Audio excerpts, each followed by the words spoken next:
Trucking is a bad habit.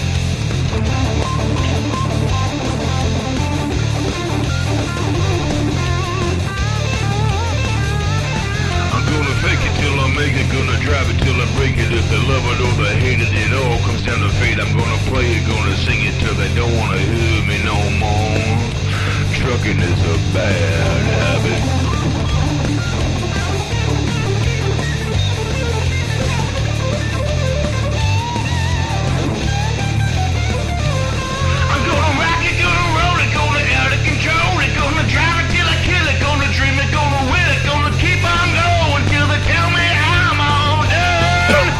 Trucking is a bad habit.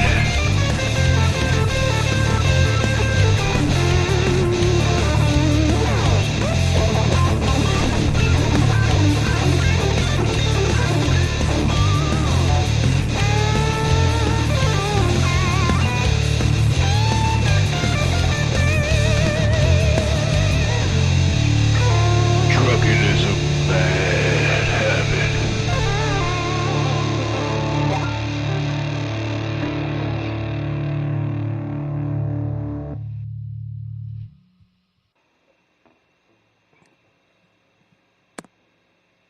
Can't sleep.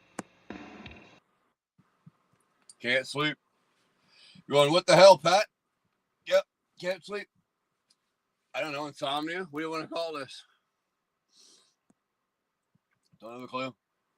Finished with you guys yesterday.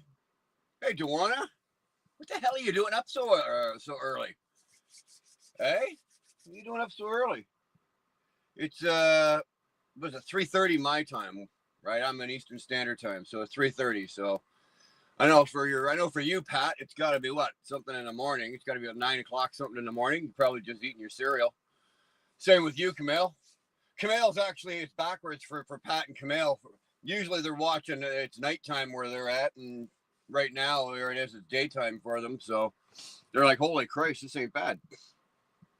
Yeah, man, like I went to bed. I finished yesterday, talked to Dar, and I tried to stay up as late as I could because I'd been up since early morning, right? And I don't know what it was. I just, I got back to the truck, put my laundry away, did some shit, chatted on the phone, did some more shit, reorganized some stuff inside the truck.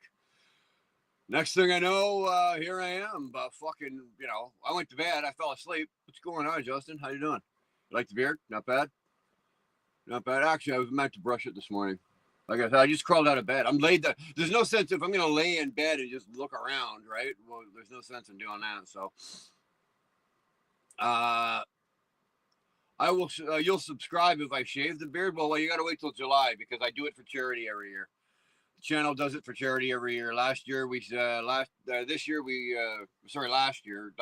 we shaved it. There's 12 of us that shaved it. We raised $12,900, and that went to the Forgotten Angels. And the year before that, we raised $8,600 or $6,800 or something like that, and that went to the truck driver St. Christopher's Truck Driver Relief Fund. And so I only shave it. It gets shaved once a year, and it gets shaved off for charity. So my dang wisdom teeth are killing me. Oh, baby. I've had my wisdom pulled out. I don't know how many years ago it was. I don't know. I was late teens when I had mine out. So, damn. Trump or Kamala? What are you, crazy? Ted, you really got to ask that question? Look at the state of your country, man. I say your country because I'm Canadian, so I can't even vote for Trump or Kamala. But what are you, out of your mind? And it makes no goddamn difference anyway. Trump won, right? Trump won. He's going to be your president. So it makes no difference. Really, it makes no difference. What, who, when, where. You'll never see Kamala again.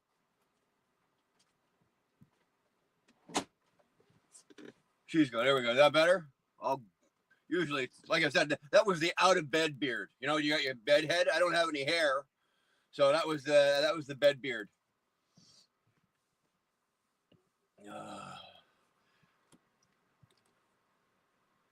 Oh, so I'm American soon. I love how people are saying that about Canadians. No, we're not going to be Canadians. We're not going to be Canadians soon. Let's not get carried away. I love old Trumpy Trump. I do. Trust me, I do. Nobody loves old Trumpy Trump more than I do. Even though I'm not an American. So, but am I looking forward to being American? That's not going to happen, ladies and gentlemen.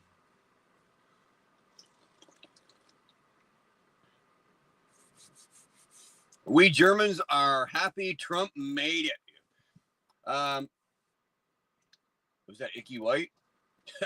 Nice name, man. I'm glad Trump made it too. Yes, Ted, I am a Pierre Poilievre supporter. I'm a conservative supporter. I am not in Canada. In the United States, you have the Republicans and the Democrats, right? In Canada, we have the Liberals, which are the Democrats, and we have the Conservatives, which are the Republicans, and I am a conservative supporter. I make no bones about it. After what Justin Trudeau has done and how he's run our country into the dirt and made us worth nothing, right now I'd vote for a fucking one hump camel over Trudeau. I have a better chance of winning the next fucking election than Trudeau. So yeah, Dr. Pepper, yeah, man, you like that stuff? I live on it. I absolutely live on it. Dr. Pepper and dairy milk chocolate bars. Pierre is a wannabe Trump. Well, I'm going to be honest with you. That's not fair to say, James. Pierre's been around a lot longer than Trump has. Pierre's been in the political field, the political game, 22, 23 something years, right? Pierre's been around a long time, and he's been on the same party and held the same mark and towed the same line the entire time. So he's actually been around a lot longer than Trump. And the parties, if you look at the Republican Party, and then you look at the Republican Party, for years, even before Trump, for years, the party lines have been very similar, very similar. Canada, first copy of America First. Ooh, that's not happening. What's going on, Rudy? How the hell are you? I think Ted is he's going off here. Hey, trucker, happy New Year. Wonder if anything will change for people out there. Oh man, you just don't know. All I'm gonna say is things for the Americans are gonna change. No, Ted, fire away, go, man. It doesn't matter to me. It's all good. Be as irate. On this channel here, you can say, do whatever you want. Just don't use the C word. That's reserved for one guy and one guy only, and he lives in England, and that's Robert. So we don't. He's the only one allowed to use it. But the fuck was I talking about? Oh, I was just saying that I think things are going to change. Yes. Pierre copied a lot of Pierre's lines. Well, I think it's not that he copied it. I think that the Republican Party itself, as a party, has a lot of the same priorities as the Conservatives in Canada. They just happen to work, and both parties are, for lack of, you can either say both parties are very conservative, or you can say both parties are Republican. It's both of them are the same. Oh my God, you just read the shirt. What do you mean? Oh, Dar got me this one. You like that one? Dewana, you should have seen the one I was wearing yesterday. You should have seen the one I was wearing yesterday. You'd have loved that. You really would have loved that. Think there any way Trump can get Canada? Ted, no. It's not that they can get it. We don't want nobody in Canada. Not that. See here, this is where I gotta watch my fucking words here. It's not gonna happen. Okay, it's not gonna happen. There are some Canadians. Okay, let's be honest. There are some Canadians that are going, oh yeah, let's become part of America. Let's be the 51st U.S. state, which it wouldn't be the 51st U.S. state. You wouldn't make all of Canada one state. You would literally take all of our provinces and turn them into states, right? So you'd end up with something like 70 fucking states, between all our provinces and territories. Excuse me. So is that going to happen? No. Are there people? Yes. Ted, there are lots of people, right? There are lots of people in Canada who are down and out and are desperate and that have absolutely nothing left to lose because, of what Trudeau has done. What Trudeau has done, and the way he's run the government and the way he's abused his population and the way the people are hurting so bad right now, it's not even funny. Crime has gone up over fucking 50%. Okay, in the last 15 years, we have homeless encampments. Like this is shit that I never thought I'd see in my lifetime. Right? We have homeless encampments. There's 1,600 homeless encampments just in Ontario alone. Never mind nationwide. Right? It's ridiculous. Those people there would be willing just because they got nothing left to lose, and they would like reach out and grasp at maybe a better way of life. Yeah, they would. But would people like me and I'm doing all right, right? The country has kicked the shit out of me too, but still, would I want to be an American? No, I don't think I want to. I'm Canadian. I'm born here. I'm raised here. My heritage is here. My family's heritage is here. This is my country, and like I said yesterday, when it comes to patriotism, nobody questions the Americans. You don't question, an American's patriotism. They're very patriotic. Go ahead and fucking ask any one of them. You fucking Americans got no problem telling you how patriotic they are. And rightly so. You should be. You're proud. And it's the same in Canada. This is where I'm at. This is my country. This is where I was born. My kids were born here. I was raised here. I'm generational here. It's not like both my parents came from, fucking whatever, overseas. My parents are from here. My grandparents are from here. It's one of those all the way down the line. Would I give all of that up to become an American? No. Now, on the other hand, if Trumpy Trump and old Pierre want to just talk about maybe abolishing the border, and Canada is still its own country, but it's sort of like a union of like they would have, instead of two different currencies, they'd have over in Europe where they got the euro, right? So they would, let's say what they talk about, they'd have one common currency, take the border out so that the trade and you can move freely, like it's like instead of going from state to state, you can go from country to country like that. If they would be willing to look at do something like that, then yes, maybe combine them, but not one take over the other. I would maybe look at something like that because that could benefit both countries. But would I want to be taken over and become a 51st state? No. That was a long answer to a short question. What's going on, James, you geezer? Fuck off. Home of the Maple Leafs. Yeah, huge ass. Hey, good to see you, man. I haven't seen you around in a while. Great to see you, man. Yeah, I'm still alive. I'm still kicking. The problem is he scares away people from America and makes more enemies than alliances. Well, one thing that Trump does, and I said this yesterday, is he is definitely a chest beater, right? He's at the top of the mountain, and he's loud, and he is. And one of the things that he's done is he's talked about all these tariffs, and he's talked about all this shit, and he's about Canada and all this. It's not; those probably are not going to happen to the degree that you think they are, because let's face it, Trudeau's still in power right now, and Trump knows that Trudeau's not going to be in power, so he's not even dealing with him. Right? Trudeau's not even being dealt with. It's not even worth listening to. So Trump's just doing what Trump does, and he's talking and he's filling space until Pierre comes in, wipes the floor with the Liberal Party and Trudeau, sticks him on his little fucking moped and sends him on his way and gets him the hell out of the country. That is what Trump is waiting for, and then he's going to deal with Pierre, and then things will fucking pick up. Things will work themselves out a little better. Are there going to be tariffs? I think so. But Trump's not tariffing Canada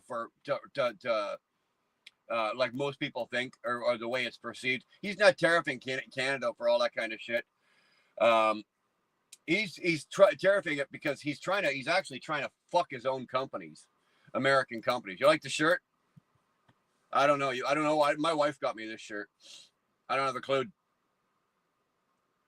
Mind you, you got a wife like mine. I don't know where she pulls half this shit out of her ass.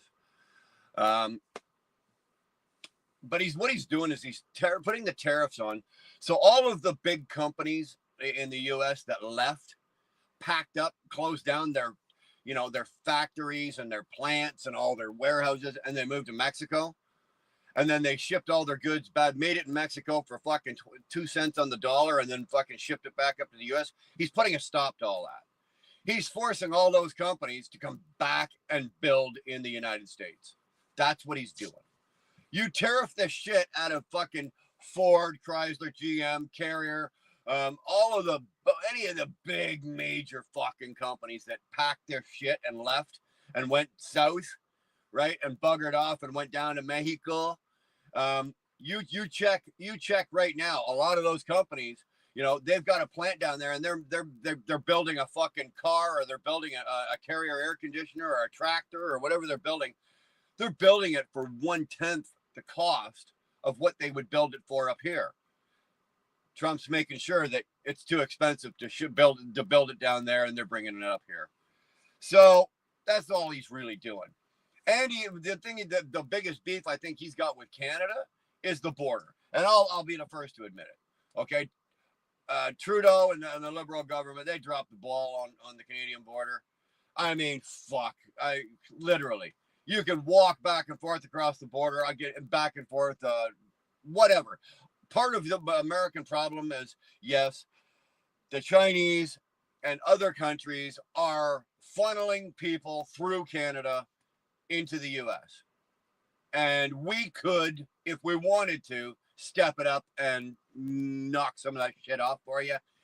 And the Liberals have been too busy fucking blowing each other in the fucking back of the fucking Parliament building. So that's what happens. America will also lose from the tariffs. Well, you're absolutely right.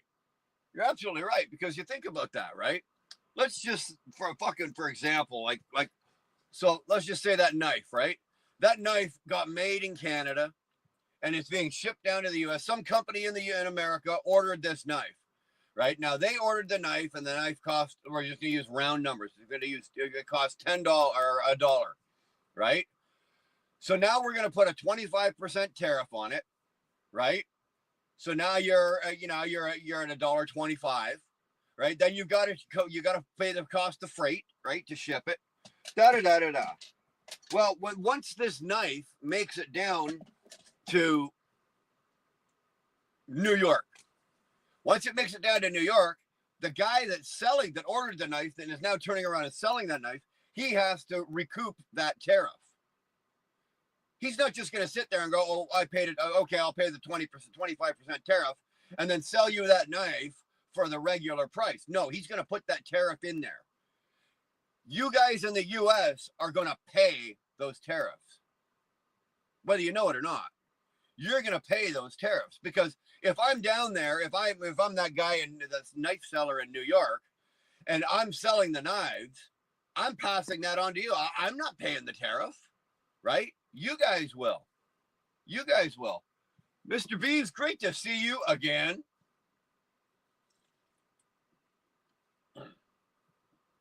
These countries, that's how good it is, eh? Oh, you'd think I just took a mouthful of Jack Daniels or something. Israel or Palestine, who fucking cares? The Amazing World of Hassan, who cares? Nobody gives a shit. Maybe people give it. I don't give a shit. I'll be honest with you. I'll tell you why. My country's got enough problems as it is. It really does. We've got homeless. We got fucking veterans that are starving. We got fucking homeless people. We got education problems. We got infrastructure problems. We got government corruption. My country's got enough fucking problems. I don't have time to think about or worry about Israel or Palestine. Sorry it's going on. Sorry you're having a bad day over there.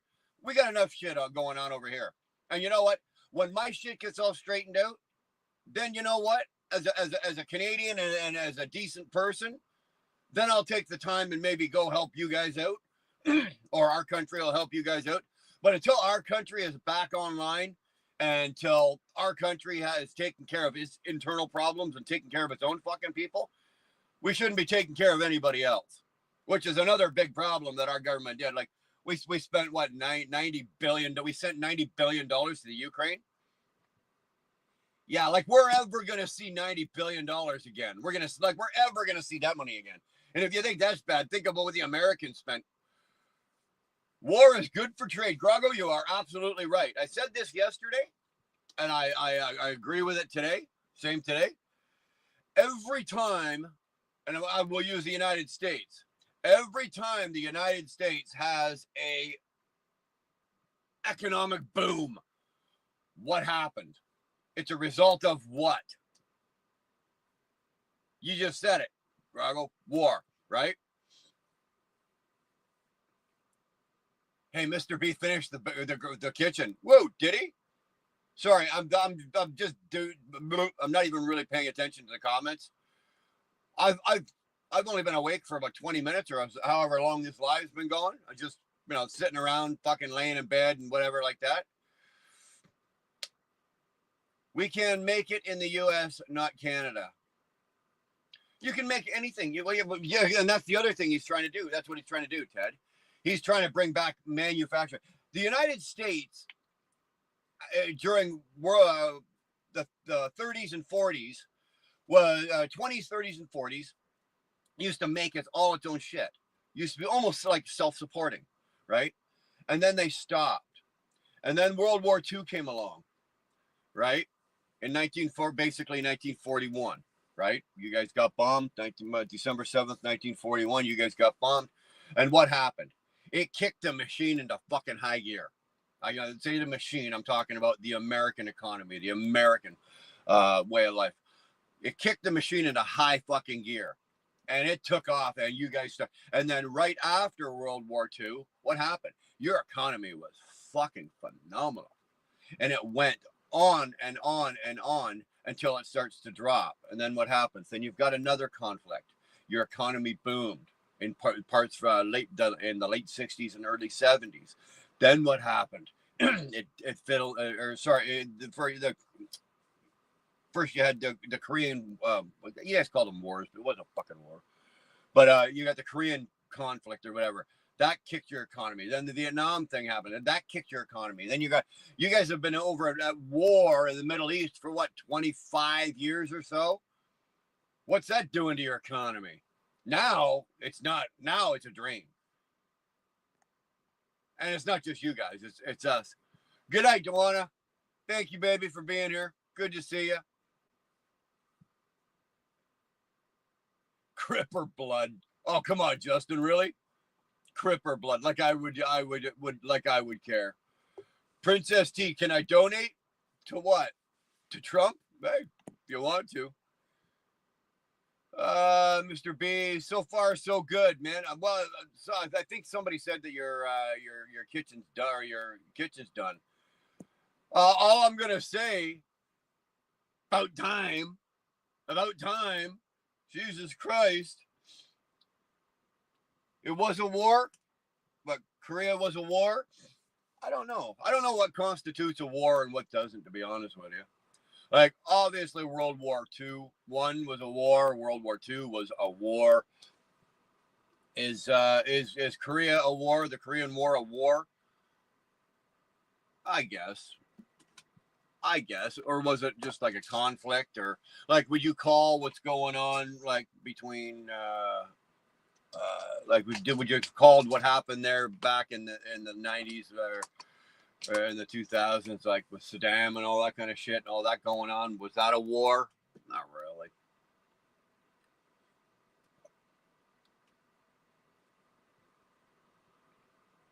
Before our time?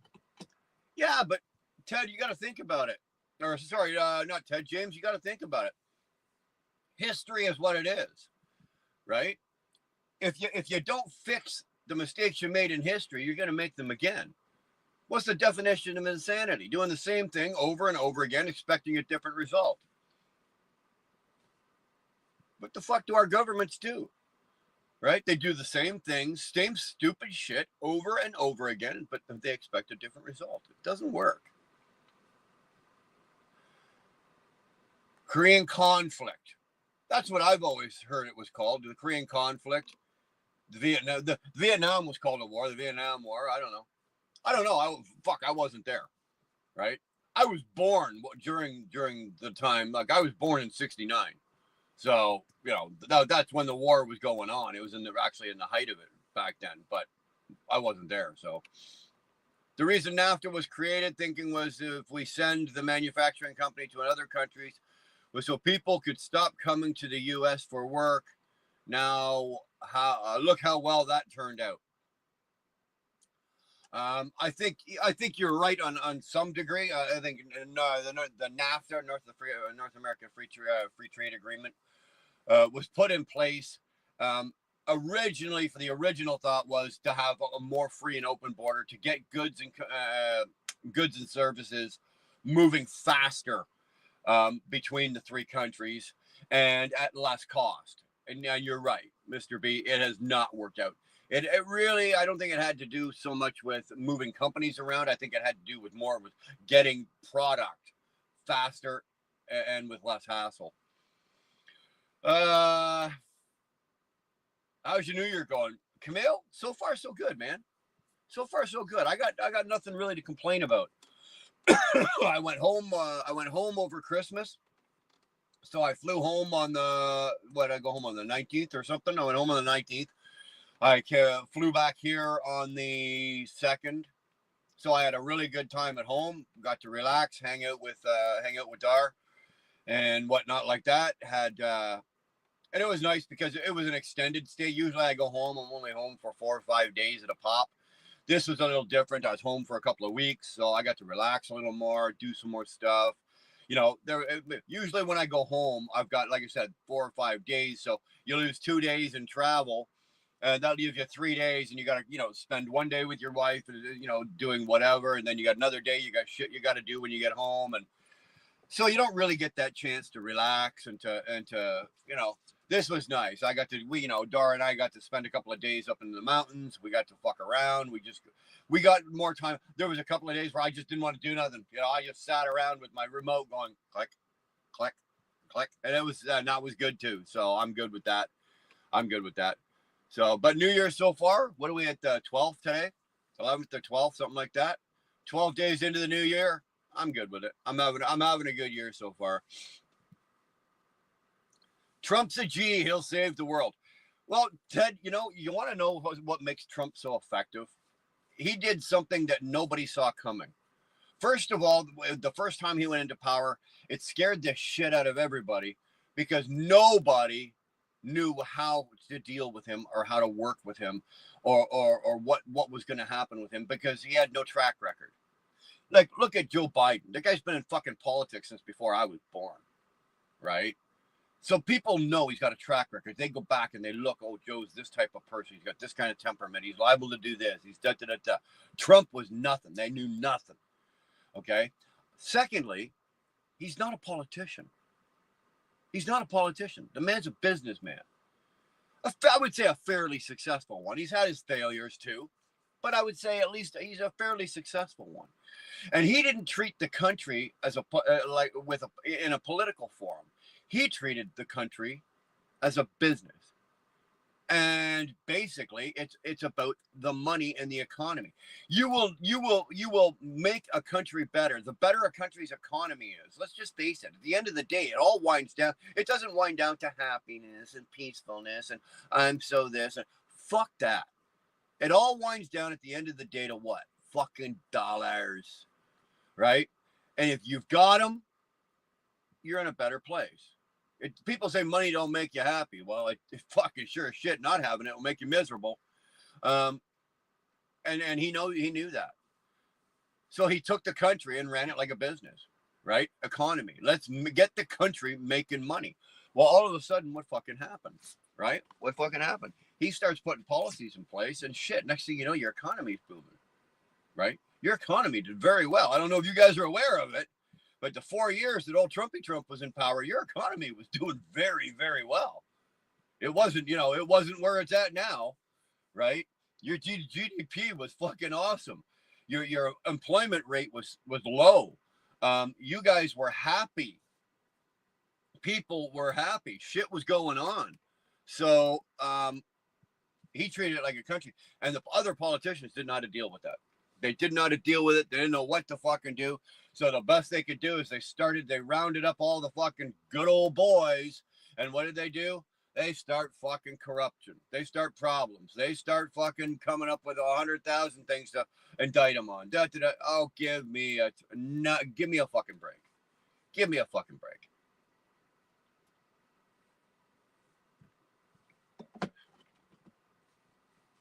It's ridiculous. It really is. That's why a lot of people voted for him due to not being a politician. I would have. But mind you, you got to look at how bad are the conditions that you're living in. People will vote against their better judgment out of desperation, right? If I am so desperate in the situation that I am, even though I hate the Republicans, and I don't, I'm just using that as an example, even though I hate the Republicans, if my life right now is so bad and I am so desperate, out of desperation, I will vote for a Republican just out of hope that something will get better. Just out of the pure fucking, oh God, please let this fucking, whatever. People have been, in times of stress, and people have been known to actually find religion. That's another whole fucking subject. We're not going down that road tonight. But out of desperation, people will vote for a party or a person. And that's another thing that happened with Trump. All right. Now, this time here, the second time he got elected here, come on, man. He won it all. He won the vote. He won the popular vote. He won fucking the majority. He won the House. He won it all. Dude, he's walking around. He doesn't have to answer to fucking nobody. You got to know goddamn well, the day he takes office, he's opening up that executive order envelope, and he's going to rifle off about 60 of them. First day. 60 of them. Executive orders. They're all coming out.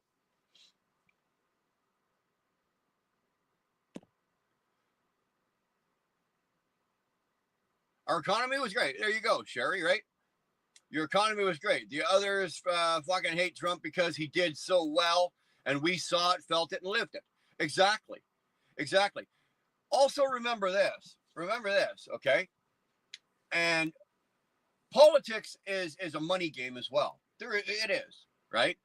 Most politicians, career politicians, the minute they win whatever they are. So if you're the governor, the minute you win the governorship, or if you're a fucking senator, the minute you become a senator, the clock starts ticking, right? The minute you take office, the clock starts ticking. You've only got so many years, and then you have to win again. Everybody is going to promise you the fucking world. Well, it doesn't matter whether they're a governor, a senator, a president, a fucking prime minister, a premier. It makes no difference. They promise you the world. The minute that little twinkle-toed cocksucker takes office, 50 to 60% of those promises are going to go out the fucking window. Why? Because he or she doesn't have time for that. Why? Because he is already thinking about how to get himself reelected again in however many years. They're already thinking about it, right? What do I have to do to keep myself? And now I'm here. How do I keep myself here? That's sad, man. That's fucking sad. It's too bad. If they didn't have to think like that, I'm telling you, if they didn't have to think like that, and they would actually do their goddamn jobs. That's what the fucking thing is. We vote you here. We put you here to help us, to guide us, to lead us. We have faith in you that you are going to have our best interest at heart, and you are going to lead us to a better life and help us and help the country, economic growth, fucking spiritual growth. People are happy, blah, blah, blah, blah. That is what politicians originally were for. That's what government is for. It's to govern, right? Govern. But we put you there. Why is it so easy to put somebody there, but it's hard to get them out? But we put you there. So why do you need to be so fucking corrupt? Well, that's man's nature, to be greedy.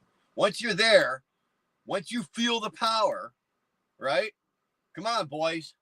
Come on, boys. It's like every fucking 12-year-old little boy that gets his first piece of puss. Once you get it, once you get that power, you feel that power between your legs, baby. You want more. And you will go the rest of your life fucking trying to get it. Right? The rest of your life, you will go and you will try, and that's what you're going to do to try and get it. You will do anything and go anywhere and break rules, and you'll piss people off to keep that power, to get that power, and that's what they do. And that's what they do. And some do it better than others. Some do it so well, you don't even know they're doing it. Volter 666, Trump kicks ass. Well, man, I agree with you. I agree with you. Do I think Trump is the end all be all and he's the greatest man in the world? Fuck no. Come on, dude. Everybody knows he's got a little crooked to him. Everybody knows. But it's not a matter of voting for the politician you like the most. You vote for the one you dislike the least. You find the politician that's going to do the least amount of damage, and that's who you vote for. And Trump is that. Trump is that. Trump truly has the country's best interest at heart. He truly does. And you can tell. He doesn't need the money. He doesn't need the corruption. He doesn't need to take bribes. He doesn't need to set up his buddies in the fucking, make them all millionaires. They're already fucking billionaires.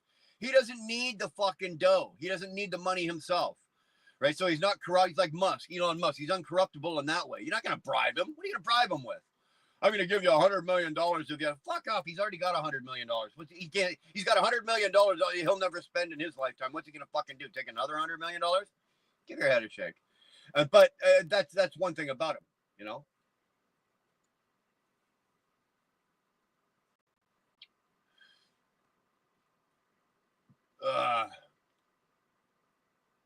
Thanks, Camille. Good to see you. Please be appropriate. Yeah, don't spam. I don't mind if you spam. Just don't do a lot of it. No offense, but why are you wearing a hat? You know what? I'm going to be honest with you. Spamo, nice name, but it's out of habit. You know, you get out of bed. I drive a truck for a living, and you get out of bed, and the first thing you do is you throw a hat on, whatever. You know, I'm suffering from insomnia right now. Right now, I'm supposed to be asleep. For me, it's 4 o'clock in the morning. It's 10 or 5 after 4 in the morning, and I realistically should be in bed sleeping right now. But I went to bed. I don't know, whatever time I went to bed yesterday, and fuck, my eyes opened up about an hour ago, and I just laid in bed, and I'm laying around. It's like I got nothing to do, so might as well fucking get up and do something. I can sit here and talk to 30 of you, or I can lay there and just sit on my phone and scroll or whatever. Why bother? What's up, old man? What's up, cool guy? I'm sitting around drinking Dr. Pepper, talking to you. The Netherlands has gas problems too. It's freezing here. Rudy, it's cold everywhere. Well, actually, today was, I don't know what the temperature is right now, but it's not freezing cold here. It's probably about zero right now. So it's probably about freezing Celsius. It's probably about 32 Fahrenheit. So it's not overly cold here. It's a good day. Like if I was working today, which I won't be, but if I was working today would be a good working day. Start the truck and get some work done. Well, you know what? I got to get there has to be work to do, Pat. You know me, dude. If there's work to do, I'll do it. Right? You don't have to tell me to go to work. I'll outwork every single fucking one of you. No problem. No problem. I got no problem. Look at it. I'm going to start a fight here. You won't outwork me. I'm just fucking with you. But at the end of the day, anybody that knows me knows I got no problem working. I like money too much. I really like money way too much. Me and money have a really nice love affair. I love money. So, and I'm one of the guys in the trucking business that I'm an owner operator. I don't leave money out on the table. Not very often. I do not leave money out on the table. So if it's out there to get, believe me, I'm out there fucking getting it. Where are you from? Cool guy, I'm Canadian. I'm from Canada. Listening to me in the background. That's all right. Can you hear me over the crackling of that nice little fucking spliff you got going there, Mr. B? Hopefully. What do I think of Trudeau? Let me tell you this. Cool guy, this is the easiest way I could tell you about my opinion of Trudeau. If Justin Trudeau was in my swimming pool drowning, the only fucking way that I would save his life would be to take my foot off his head. Period. So what do you think of that? There you go. That's my opinion of Justin Trudeau. Okay. I'll outwork you at eating ass. Oh yeah, you think so? You think so? I'm telling you, buddy. I don't think so. Put it this way. You better be fucking good at it when your wife gives you the shirt. Okay? When your wife gives you the fucking shirt, you know you're good at it. Nobody's outworking me at that. Sorry. Plenty of work in the oil field driving. Well, you know what, Swerton? That's true. And I believe it or not, I live in Alberta. I work in Ontario, right? Canada, but I live in Alberta. And Alberta is our biggest oil producing province. We have, we got the flats up there. We got all the oil up in northern Fort McMurray and blah, blah, blah, blah, blah. We got the patch. And fuck, you just fucking threw me for a loop. Cool, guys, will you eat my ass? No, I'm not eating your ass. Female. But I don't have a clue what the fuck I was talking about. Blame cool guy. That's cool guy's fault.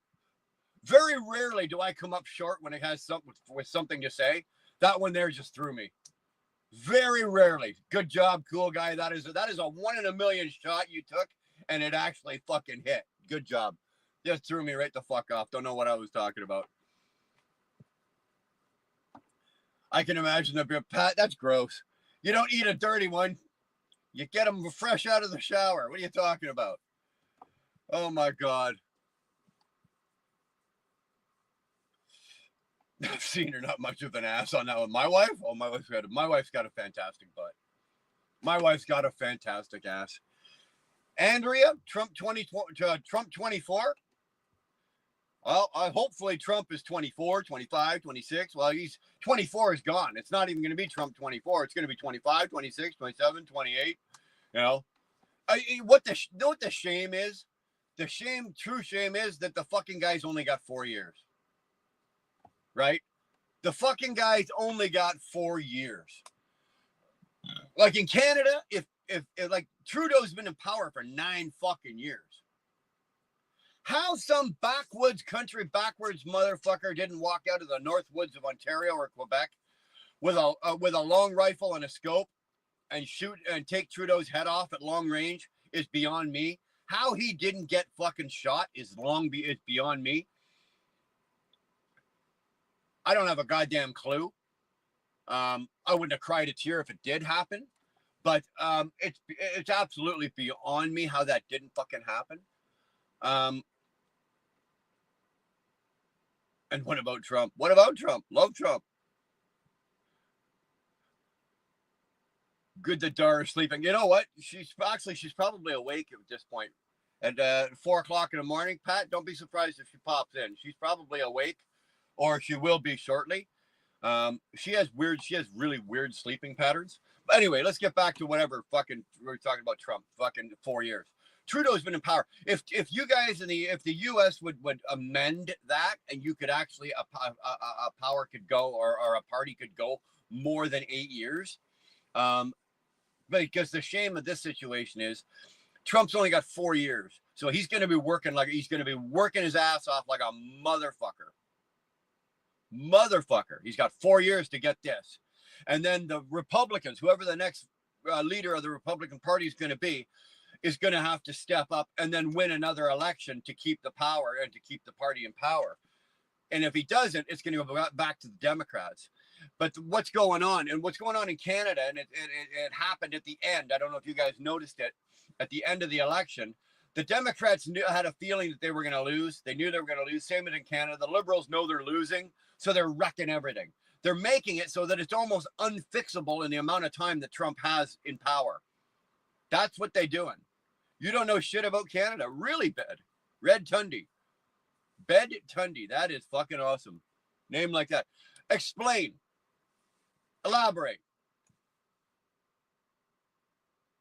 You're welcome to say what you want, Bed. Say whatever you want. But if you're going to drop a line like that, you want to drop a line like that, explain yourself. Explain yourself. Elaborate. Anybody can wake up and go, oh yeah, and they can go sifting through the shorts and they see me sitting here talking away, and you can go, what do you got?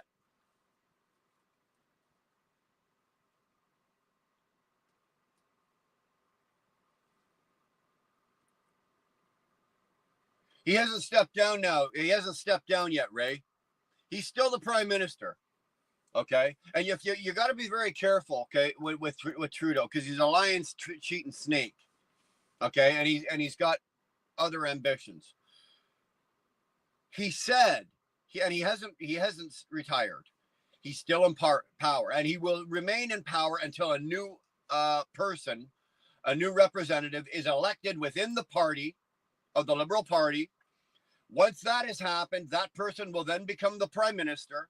And then that prime minister then has to have a federal election, and he will run against Pierre Poilievre, the conservative leader. And then a new prime minister will be chosen. At which Poilievre doesn't matter. Poilievre will wipe the floor with, doesn't matter who they bring. But what is going to happen, and I think if you listen, Trudeau didn't say, I am retiring. He didn't say, I have retired. He says, I intend to retire. Listen to his play on words. What is going to happen? He says, I intend to retire.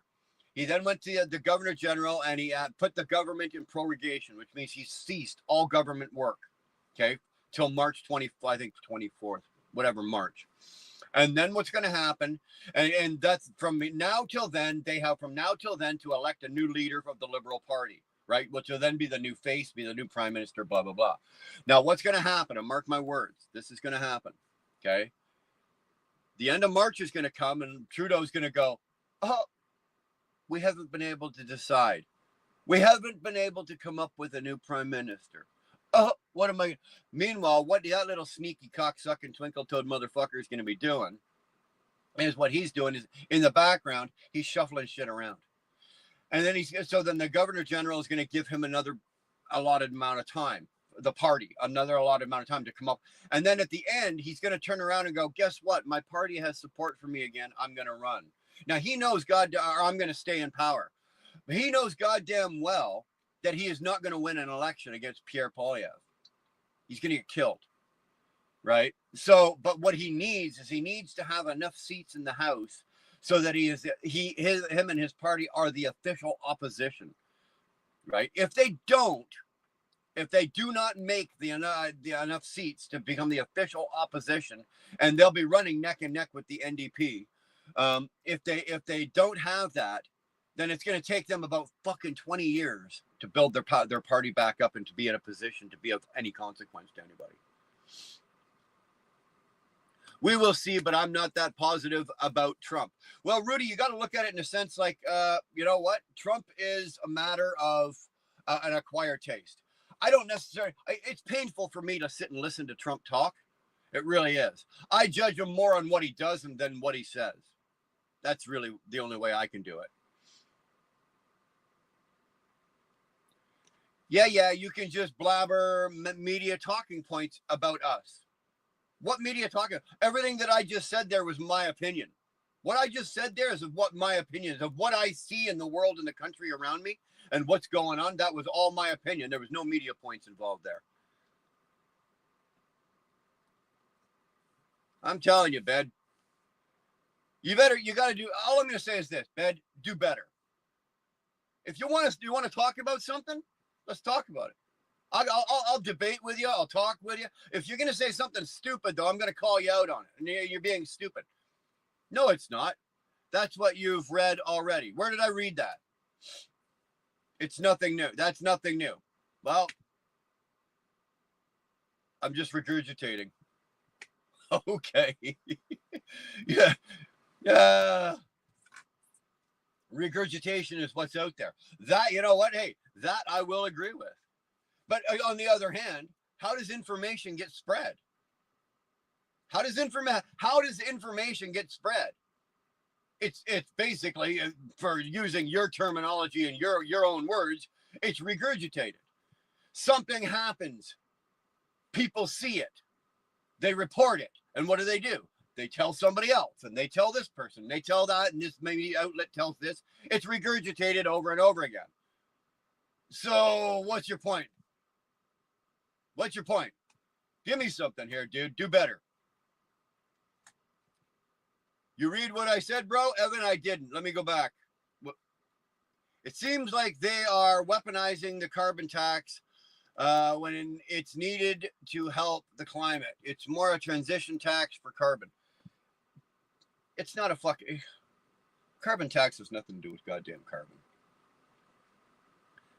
Trump is trying to fucking say to us, he's trying to penalize us, right? That carbon tax is a penalty for using combustible gasolines and gas and oil and anything to do with a carbon, right? Anything that emits a carbon, fucking vehicles, whatever. Anything that is involved where carbon is produced to get something from one place to another, anything. And they're using it. And they're saying that this tax, they're going to turn around and use this tax to offset the cost of what they need to do to the environment to fix everything that the carbon and that we're putting out is fuck. Bullshit. Bullshit. I call bullshit. There's no fucking way that that's going to happen.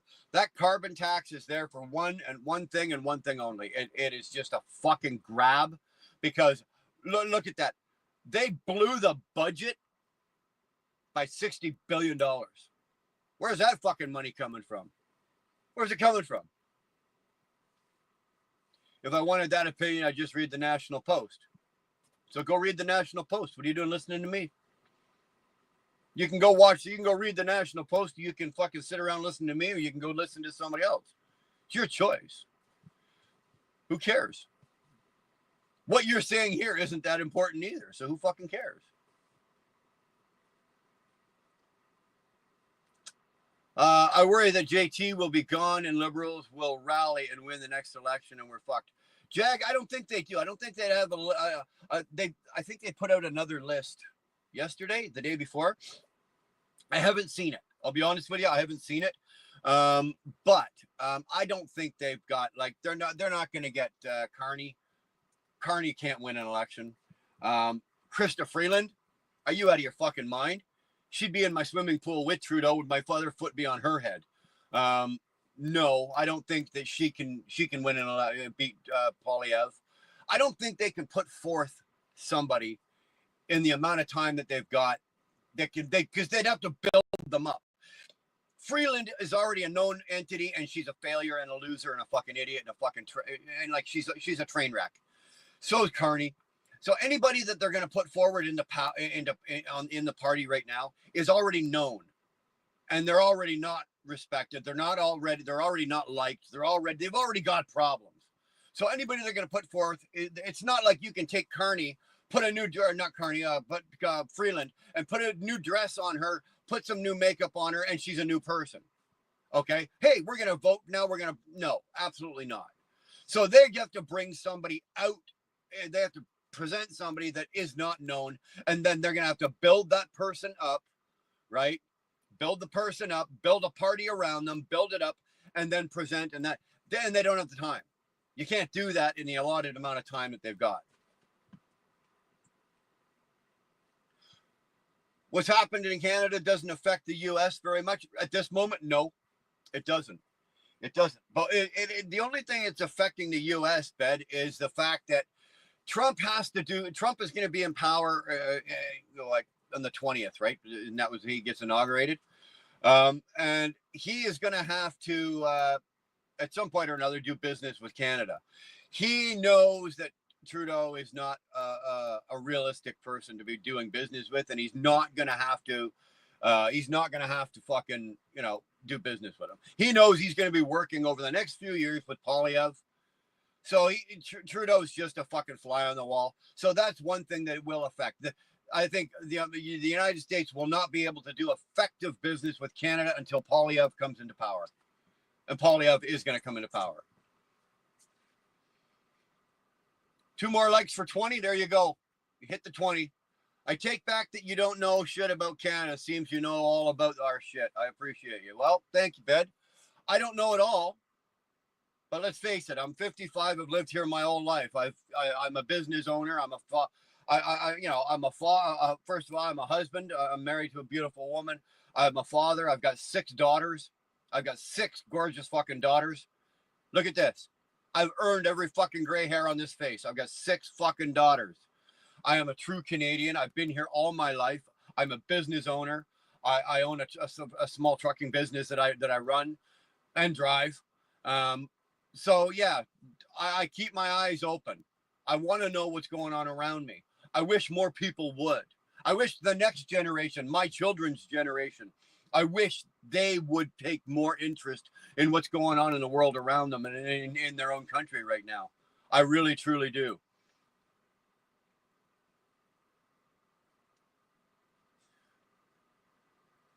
Yeah, Trudy's been doing this a long time. Well, that fucker's been in business a long time. It's Walter White. That's fucking hilarious. Good for you. My sincerest apologies. I thought you were an American. I'm not an American. Hey, mistakes happen. Your apologies accepted. Don't worry about it. No hard feelings. I don't take anything fucking personally. Bed, I do not take anything fucking personally. Anybody coming on this platform right now, there's only 28 of you in here, but it's only 4:30 in the morning. But if you want to come in here and you want to say something, say whatever you want. But just know that I'm going to call you on it, ask you to fucking elaborate. And if I don't agree with you, I'm going to talk to you about it. So, but you're welcome to come back at me as well. So it's all good, man. It's all good. I appreciate the fact that, you know what, that you actually opened your mouth, you had something to say, and then we had a talk. I appreciate that too.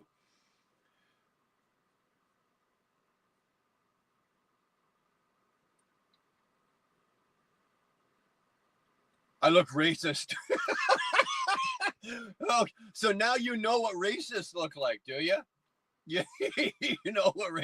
Harper's now calling me a crackhead. All right, Harper, you are. That is awesome. Harper, do better. Really, if you're gonna call me names, at least make them good, right? If you're gonna try to insult me, at least come up with something good. Calling me a crackhead, Jesus Christ. Here, how about this, Harper? I'll even throw you one here. I'll give you a free one here.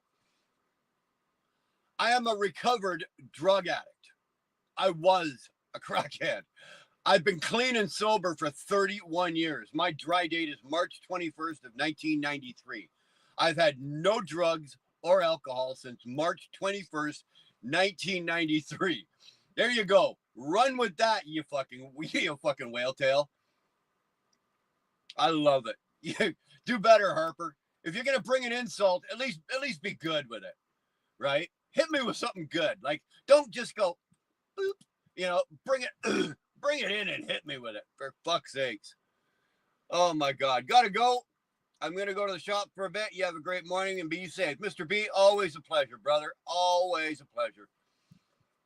That's funny as hell. Oh, as long as you're laughing, Sherry, and you're getting some kind of entertainment value out of this, not glad.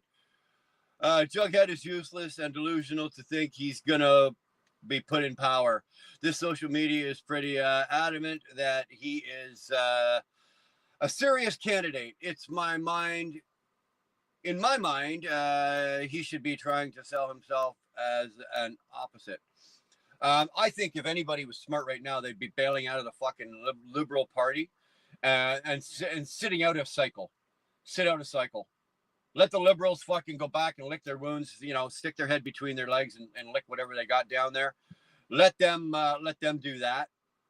And get your name out of the fucking, like Freeland needs to get her name out of the media. Carney needs to get his name out of the media. And they need to go away and then come back later if they want to have a chance at doing anything.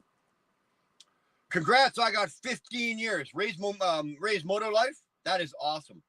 Congratulations. Fantastic. 15 years. That's a lot of days, brother. That's a lot of days. 15 years. That's how you look at it, right? That's how, at least how I look at it. Jughead is Jagmeet. Yeah, I know who Jughead is. Never mind. I hope he goes down hard. I don't, you know, I really do. If there's ever, I would have loved to have been a fly on the wall in the back room when him and Justin were making that backroom deal to keep Justin in power.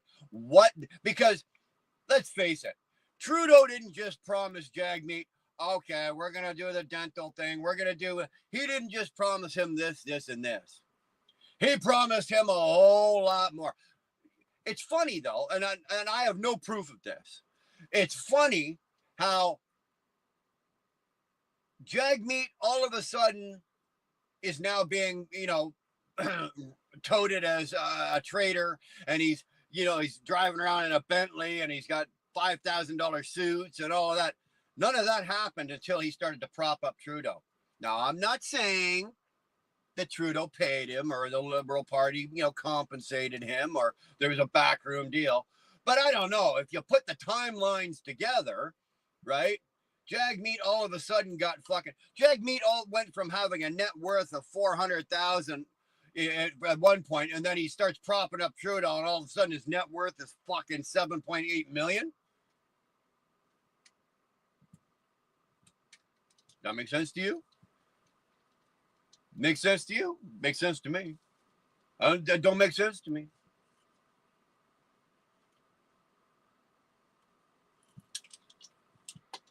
If anybody's got a different idea on that or a theory on that, I'd love to hear it.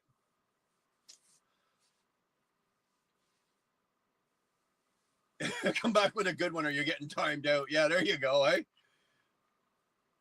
He just made some smart investments. Yeah, Pat, that's exactly what he did.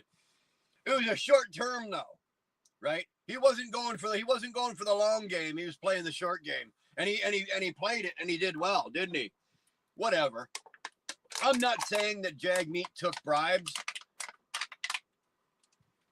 but if it comes out down the road that Jagmeet was taking bribes from the political or somehow or another, because let's face it, Justin paid off every other one of his buddies, every other company and friend that he had personally, not even political, that had a company that was doing one thing or another, ended up with our tax money. The Green Slush Fund, all the bullshit. Where the fuck did all that money go? It went to Justin's friends. And who's got it? All of Justin's friends. Are we getting any of that back? Fuck no. You're never going to see that.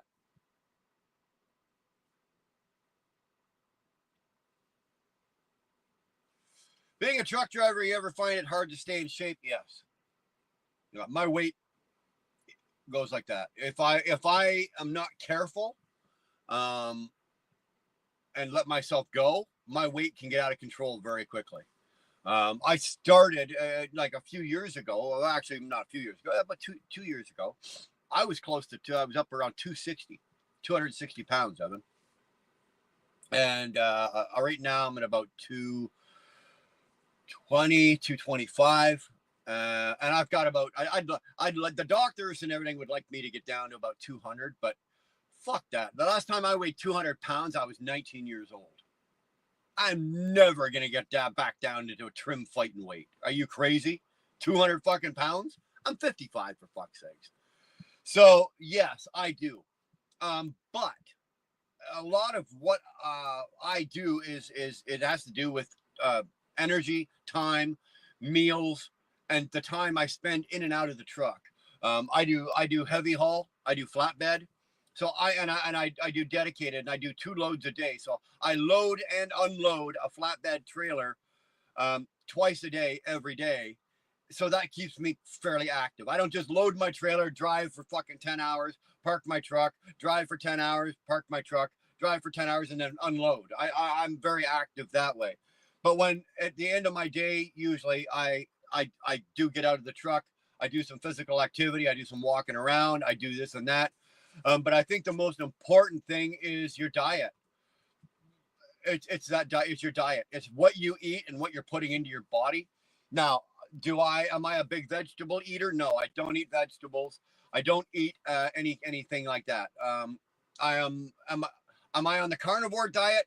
Not exclusively just carnivore, but I lean very heavily that way, and I make all my own food. Like I did my live yesterday, and then I went to Walmart and did my grocery shopping. And what did I buy? I bought steaks, pork chops, sausages, ribs, and I bought it all, and I bring it here, and I make all of my own food in the truck.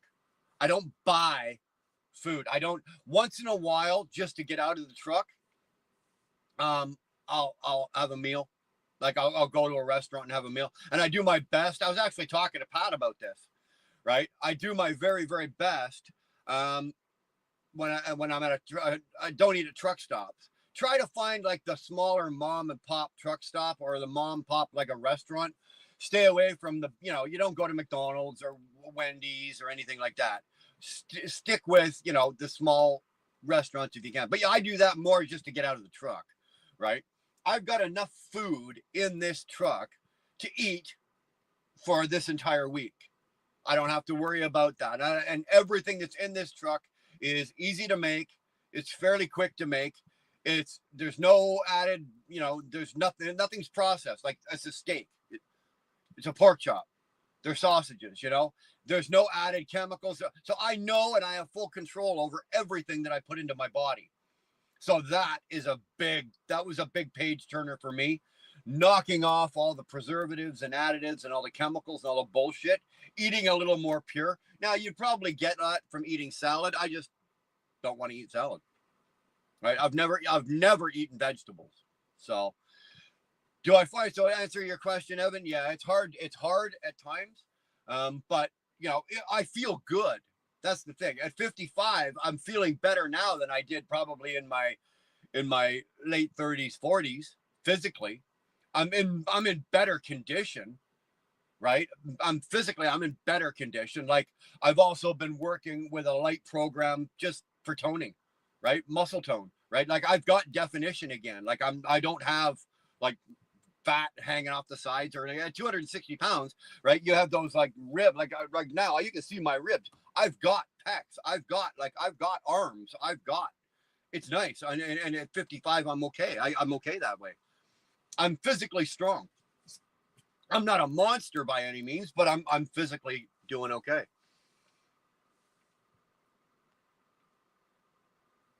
What do you think? When is the studio going to be ready? Any idea?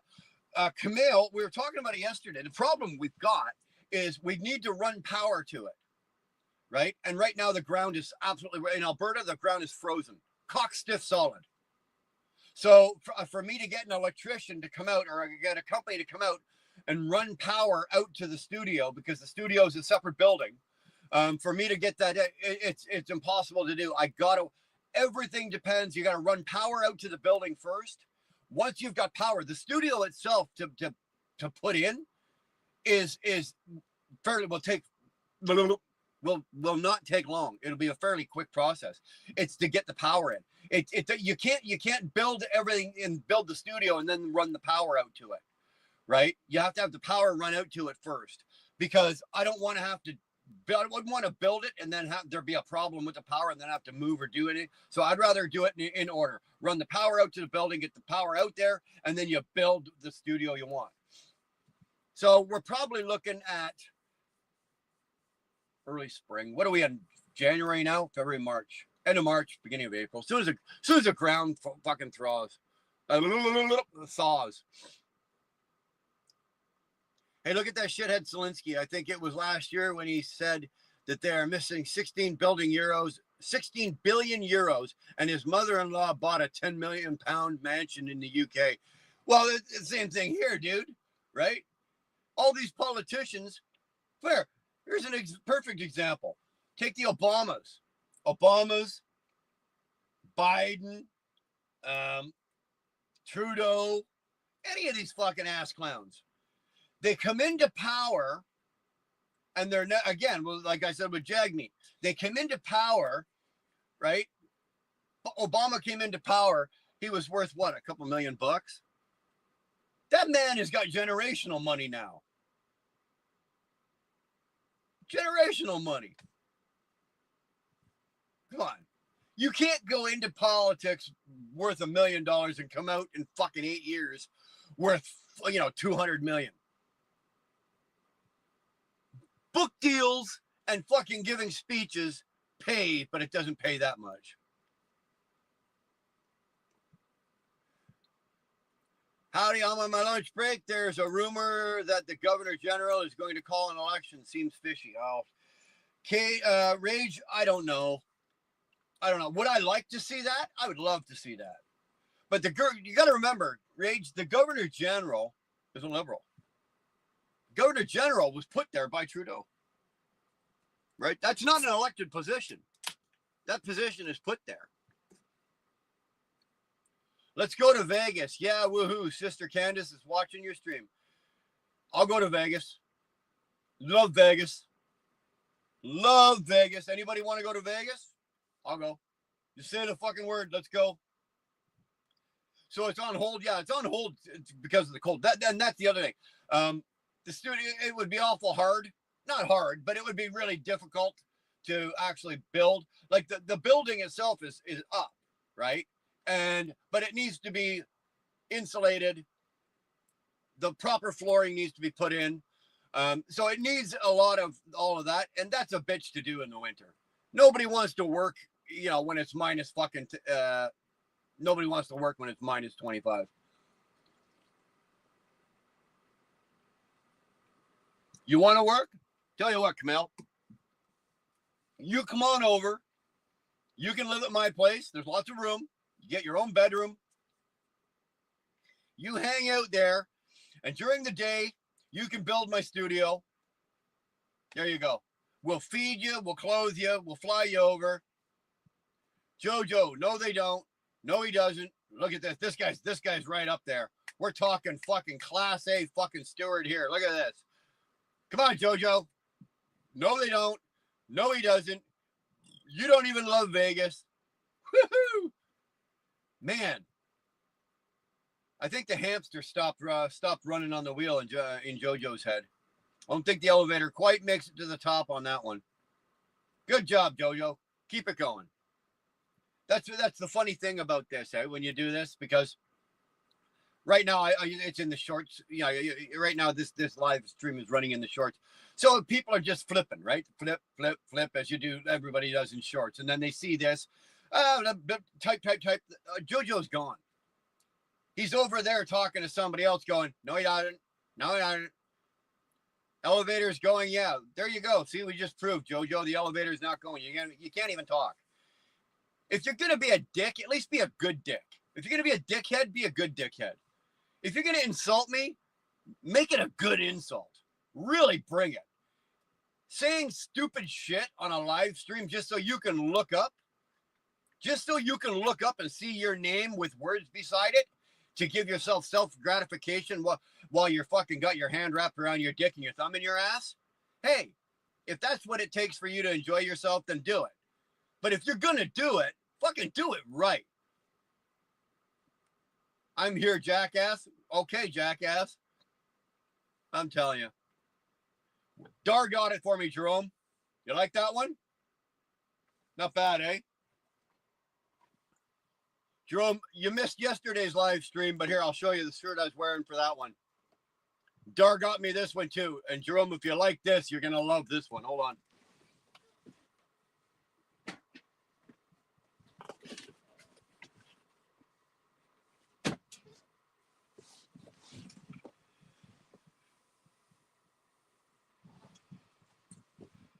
We'll give Jojo, while I'm doing this, I'll give Jojo a minute to get his shit together.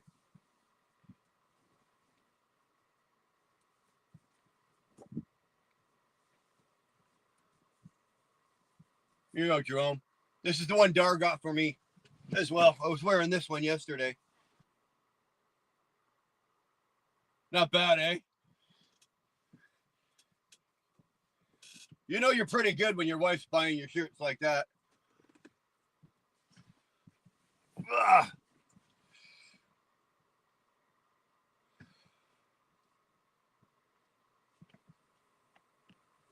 I'm not telling anybody anything. I'm not telling anybody, well, what do you want? Jojo, what the fuck do you want? If you want to be entertained, throw some money and then I'll entertain you. This is a free fucking live stream. What do you want from people? Your expectations are a little high. Get real.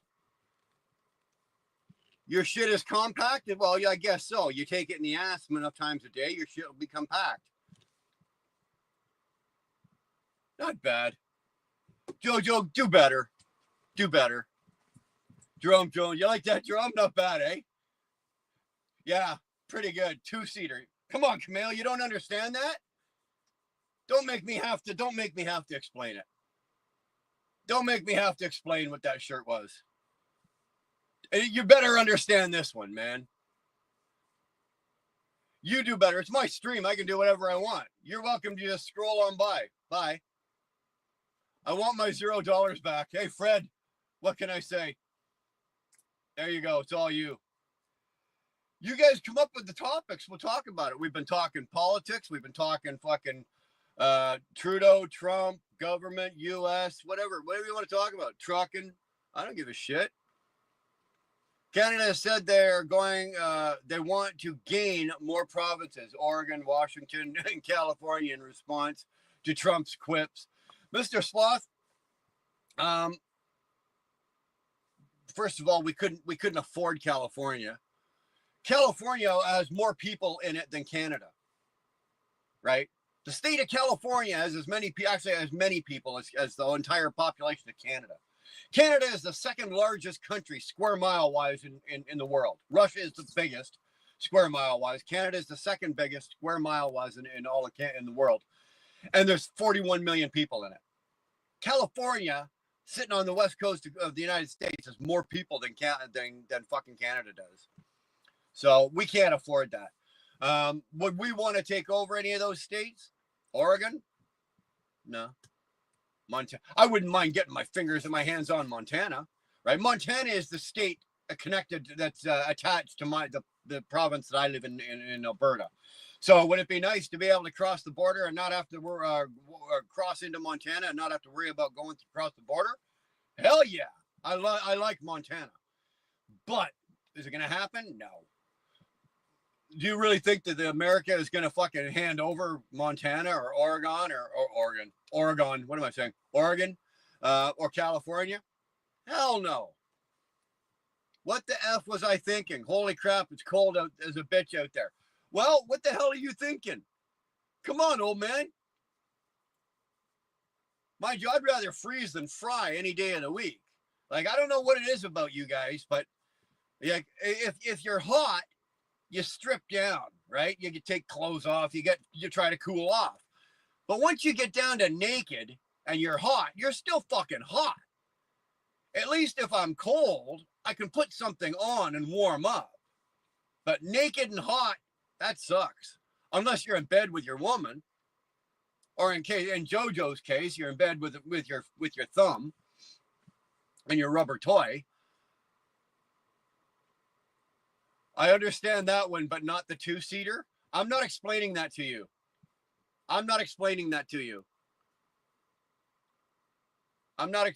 Dude, if you didn't get the two-seater t-shirt, then you're going to have to, I don't know, during the next live, you're going to have to fucking ask somebody, okay? Or actually, here, I'll tell you what. I'll email it to you. I'll email you an explanation of what the two-seater thing is all about. All right? Fuck. You don't get it. How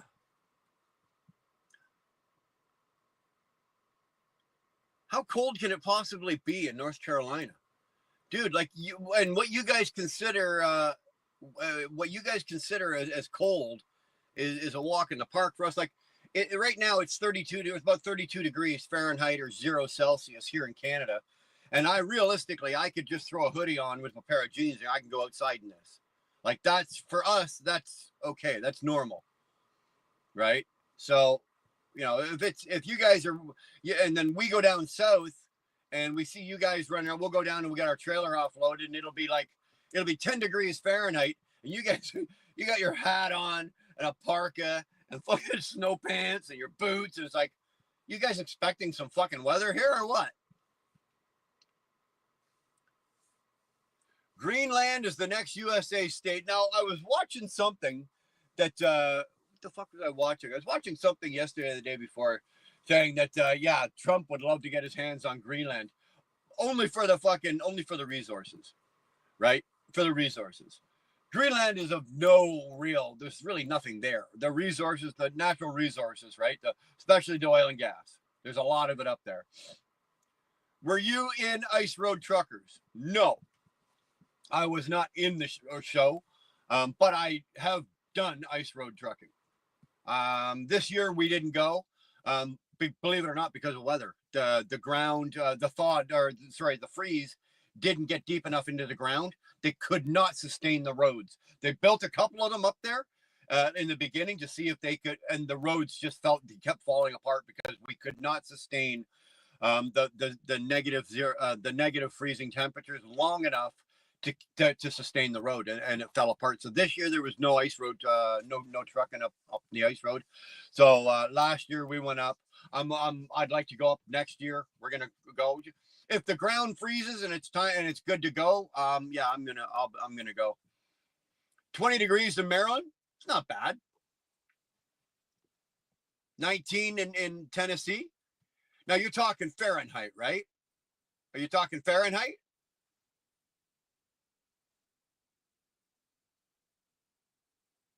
Or are you talking Celsius? Because what's freezing in Fahrenheit? 32 is freezing, is it not? So you're telling me if it's 22 degrees Fahrenheit, then it's below freezing in North Carolina right now? Like you guys are fucking like ice cubes over there? Don't explain the two-seater. You're going to corrupt him. That's awesome.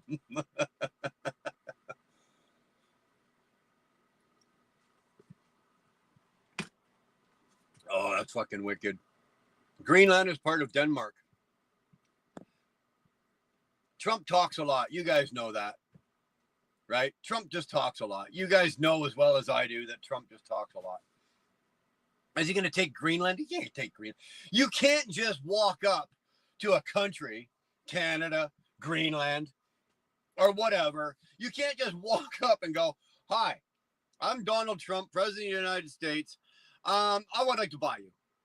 You don't just buy a fucking country. It doesn't work like that. It just doesn't work that way.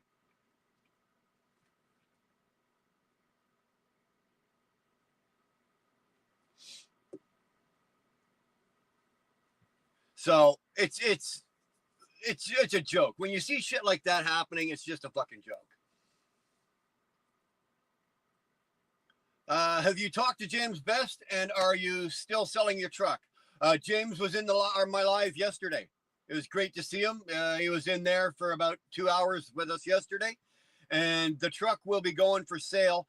I would say probably. It has to do with the interest rates. It has to do with it because it's a business decision. The price of trucks and equipment is coming down, right? We've been watching that over the last, 7 or 8 months, right? So the price of trucks and equipment is coming down.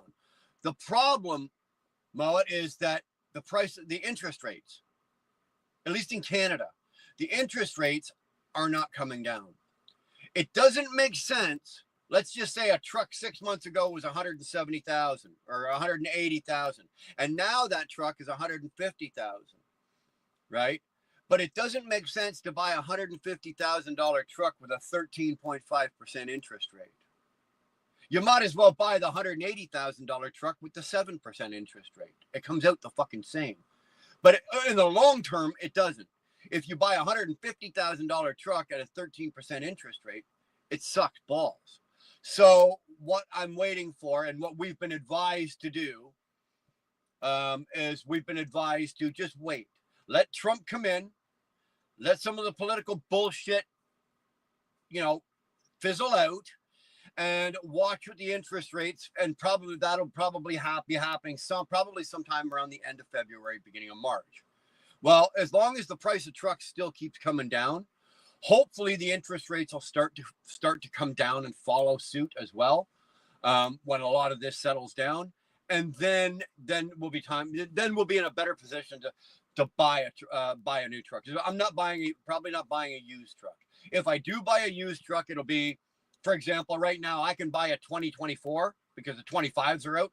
I can buy a 2024 with like 80,000, 90,000 miles on it. I can get one of those right now for $125,000, $130,000. $145,000 to $150,000 Canadian, right? Which would be like 110,000, 115,000 American. So I can do that right now. But why would I do that? When I can get I can wait and get a brand new one, full jam warranty, extended warranty, all the shit that I want to do with it. So it's just a matter of business. It's just business. It's hurry up and wait right now. But a new truck is definitely coming. It's below freezing. 32 is freezing. There you go. Okay. All right. So some of you poor bastards you got hard nipples. Right? Some of you poor bastards Ray's got hard nipples. Mr. B's got hard nipples. Okay, that might be out of line if I say that to Sherry. Sherry's got I don't care. Sherry's got hard nipples. Jojo, well, everybody knows Jojo's got hard nipples. Jojo's got something else that's hard too, but then he peed out of it. Yeah, what the fuck? He thought it was a hair. Trump been feeding the fake news BS. Trump been feeding the fake news BS to give them something to talk about. That wouldn't surprise me. Yeah. That wouldn't surprise me. Legalize eating ass. You like that, baby? Not bad, eh? Not bad. My wife got me that. Are you talking tractor trailer? Yes. Like big tractor trailer trucks. Like I'm sitting in one right now, Sherry. Here. See? Truck. I'm not showing you my bed because I didn't make my bed this morning. I just literally jumped out of bed and started doing this. So I'm not showing you the bed. Ooh, hold on. There we go. There we are. That's better. That's better.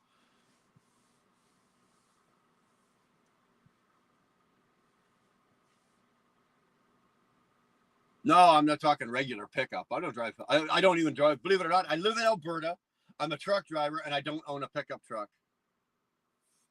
If I were Canadian, I'd sit in a hot tub of maple syrup. Dude, you know how much fun that would be? I would actually do it if I could afford to fill my hot tub with maple syrup. Right? That's a lot of maple syrup. But that'd be a hell of a lot of fun. I'll be honest with you. Do you know how much maple syrup? You guys are our largest importer of maple syrup, of Canadian maple syrup. You guys buy Canadian maple syrup as if you rely on it to like air. That's how much maple syrup you guys literally buy from us.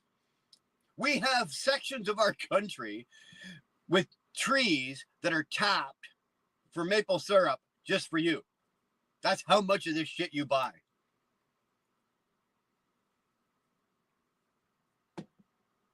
It is so good. Canadian maple syrup, Canadian bacon, Canadian beef. There's something that you guys don't really get a chance to. You guys don't really get a chance to try, because everybody talks about a U.S. What is it, AAA or whatever, AAA fucking beef or whatever grade. Canadian beef. You guys don't know what you're missing. The beef that comes out of the prairies, out of Alberta and out of Saskatchewan and partly out of Manitoba is some of the best beef in the world. Some of the best meat in the world. Canadian grade A beef can't be beat. You have all the maples.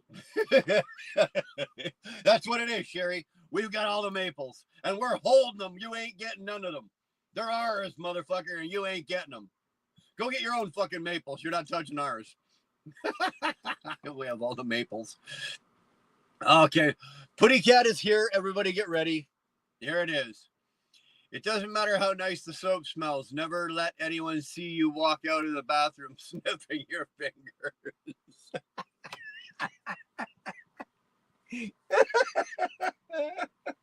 Okay, Putty Cat, you finally got all these fucking jokes. All these fucking I gotta remember that. That's fucking brilliant. That's actually fucking brilliant. Oh my god. Oh, Canadian Bay, hold on. I'm still too busy laughing, Mr. B, to argue with you. Holy fuck, that's fucking funny. Fucking Putty Cat finally did it. How many jokes did it take you to do that? Eh? How many jokes, Putty Cat, did it take you to do that? 100? More than, that's got to be more than a fucking 100 jokes you've done. You walked into the stream and told the joke. That's how we know, Sherry, that's how we know when Putty Cat's here. It walks into the stream and it opens the stream. Instead of saying, hi, everybody, how's it going? That's how Putty Cat enters the stream, tells a joke, and then usually tells a couple more. And most of them bomb. They're fucking horrible. Some of them are funny and you get a giggle, but that last one, okay, you got me. The fucking last one was pretty goddamn good, man. Putty Cat, you get a gold star for this one today. That's a lot of pancakes. Oh, dude, I love pancakes too. Okay, let me get my glasses are foggy now. Hold on, I can't read jack shit here. Nice, that shit is good toasted. Bed with butter, then peanut butter and maple syrup. It's like a Mary Jane. What the fuck are you eating? Tom, I'm assuming it's toasted bread, right? With butter and then peanut butter and maple. I've never done that. I put maple syrup on pancakes, French toast. If you do eggs a certain way, like if you like an egg sandwich, you do like a couple of fried eggs with and then put a little bit of cheese and then put some bacon on it and then you drizzle a little bit of maple syrup on it, put it between two slabs of fucking white bread, like toast, and eat it. Excellent. That's excellent. I don't care for Canadian bacon way too salty. It's not too salty. Give your head a shake. What's the matter with you? What's the matter with you?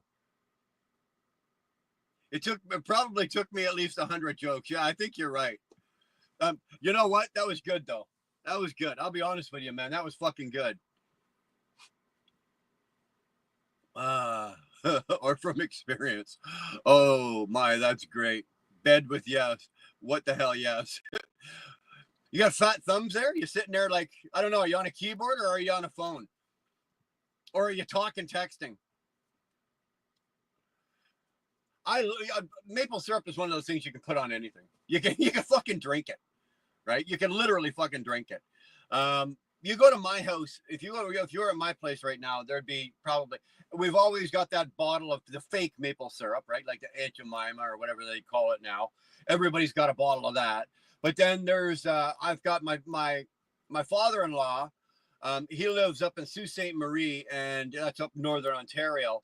And they have, like, it's coming right out of the field, right? So he usually gets a nice thing of it and sends it out to us. And what else? There's 2 or 3 different types of bottles of maple syrup from different. The maple syrup, my personal preference for maple syrup, the best Canadian maple syrup comes out of Quebec. I hate to say it, but the French actually have the best maple syrup. So we're going to give the province of Quebec a little prop here. I'm pretty hard on them. I don't really have a whole lot of use for the French, for the Quebec. But they do come up with 3 things that are really, really good, right? They got maple syrup, which is really good, the coming out of the Quebec trees. They got strippers, I've yet go into a strip joint anywhere in North America where the women are as fucking, they're just not French women. You got a French woman on a stage in a pole, dude, pack a lunch and make a day of it. You're not going nowhere. And they got poutine. It's actually pronounced Putin, not like the president of Russia. It's actually pronounced Putin, right? But everybody else, you guys all call it poutine, right? And you got poutine, which is fries, cheese curds, and gravy. And it's the way they do it in Montreal or in Quebec, it's second to none, right? Because they use French cheese curds, right? Made in Quebec. Phenomenal.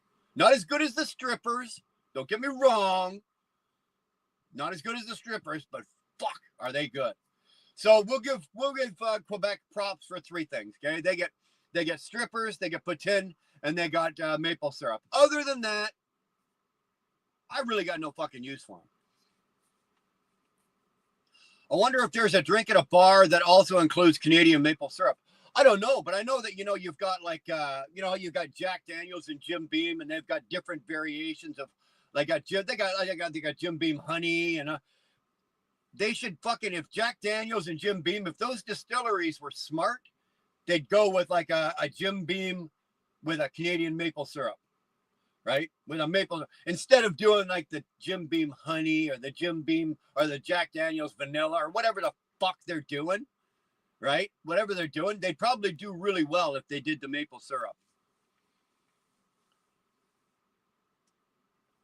A maple syrup bar drink with bacon on top. Oh yeah, that would be like what do you call those goddamn things? They always come, those drinks. They come with they got like either a piece of celery or a green bean, and then a piece of bacon, and holy Christ, it's you got a fucking salad on top of your drink, right? Now, mind you, I don't drink, so I don't have to worry about it. I'm not eating the salad off the top of my drink, and I don't eat salad. So it's one of those things I don't have to do that either. But it would probably do well.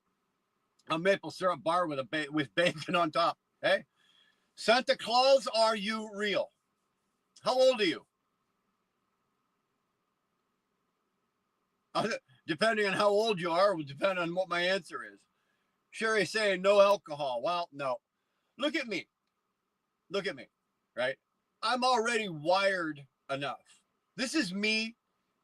Normal, no drugs, no alcohol, and a little bit of caffeine. All right. I don't drink. I don't drugs. I just recently gave up smoking. Right. I don't have anything in my system, and I am fucking crazy enough. Could you imagine me wired up on coke? Right. Absolutely fucking. I'm in the third day of a fucking coke fueled binge. There's like 6 bottles of empty bottles of Jim Beam laying there. Man, you don't want to be around that. Trust me. Okay, I see Putty Cat's winding up again. A homeless lady agreed. Okay, well, I haven't even read it and I'm already fucking laughing. That's not fair. You can't do that, Putty Cat. A homeless lady agreed to let me take her home. I don't understand why she got pissed when I loaded the cardboard box in my, oh, fuck off. Okay, do better. Do better. Most of the maple syrup here is just straight up a bottle of sugar, but there are a few good, I know 100%, not as good as Canadian, but it's as good than the shit ones. Yeah, you can, like, for example, Aunt Jemima or Pearl, that's what it's, Putty Cat, thank you, is now something called, Pearl Mills or something like that. You're right. Yeah. Oh, I've been sitting on that motherfucker. Pearl milling or whatever. You're right. Whatever it is. And all that is just liquid sugar. You can literally take that Aunt Jemima or Pearl Mills or whatever, pour it into a fucking shot glass, do a couple shots of that, and you'll be wired for sound. Your fucking head will be picking up stations from Tokyo.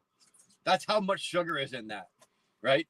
You get it right out of a tree, right? It gets right out of the tree. It goes through the sterilization process and then into the bottle, pure 100%. Oh, my God. My God. Now, the thing is, people are really surprised that real maple syrup, though, like real maple syrup, when you get it real, it's not as thick as like Aunt Jemima's, right?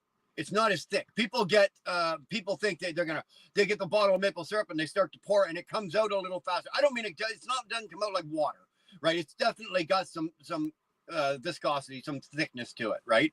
But it's not as thick. It's not like you're squeezing the bottle like you do with the Aunt Jemima's to make it come out. It doesn't come out that slow, but it does come out. It's not quite watery, but it does come out a little faster. And people are like, "Oh, what the fuck is this?" But then they eat it.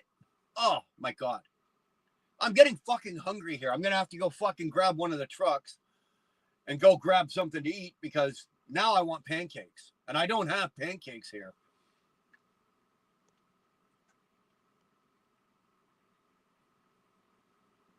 Sherry saying no with the French. What's the matter, Sherry? You don't like French strippers? What are you, a communist? Even women like the French strippers.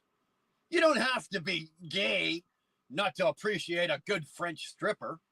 Come on, what's the matter with you? That's unpatriotic not to like a French stripper. When you're standing there looking at the Canadian flag and you're thinking about all the great things this country, French strippers has to be in there. I don't know. I'm a dude, male. I didn't call you a female, did I? I'm glad you identify as a male and you know what you are. I'm glad that works for you. Actually, what made me interested in staying to see what was up was your belch. Not bad. I come by them honestly. You know, you drink. I don't know. I don't drink it cold, and that's what gives you gas, right? I drink all my pop at room temperature. Now, in this case here, it's on the floor of my truck, right? It doesn't go in the fridge. It's on the floor. So it's probably a little colder because the floor down there is a little cold. But I drink my pop at room temperature. Now, if you drink a cold drink a cold beer. If you drink beer, and then have a big swig or chug it, you're gonna have a big belch. Do that with a warm beer, you'll blow your own fucking head off.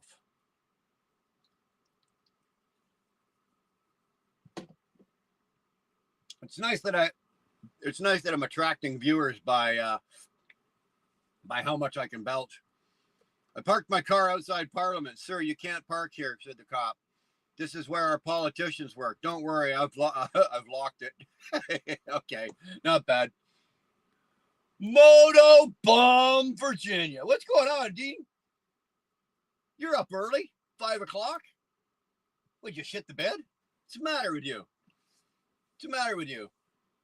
That belch was 9 out of 10. Not bad, eh? You gonna start holding up cards? Good to see you, Moto. Good to see you, brother. I am suffering from insomnia. I've been up for about an hour and I'm about 2 hours here. I don't know. I just woke up at one point. The eyes went boink and I just couldn't go back to sleep. So I thought, okay, let's get dressed and sit around and it's too early for breakfast. So let's go live and see who's out there. You know, got a nice little stream going here. Got some new people I haven't seen because I'm not usually live at 3 o'clock or fucking whatever time in the morning. So, no, I was wondering if they all have good things, but no good alcohol. Shake my head. Oh, no good alcohol. Okay, no good alcohol. That belch was 9 out of 10 sometime. I like water room temperature, but not pop. Funny, I like water cold. Right, cold. I like cold water. All my pop at room temperature. Now, when I drank beer, I don't, you know that, Dean, I don't drink. But beer, I like, it had to be ice cold. If I was going to drink beer, it had to be ice cold. But my bourbon had to be room temperature. Like I wouldn't put ice cubes in it, right? And I very rarely drank it out of a glass. I usually drank it right out of the bottle at room temperature.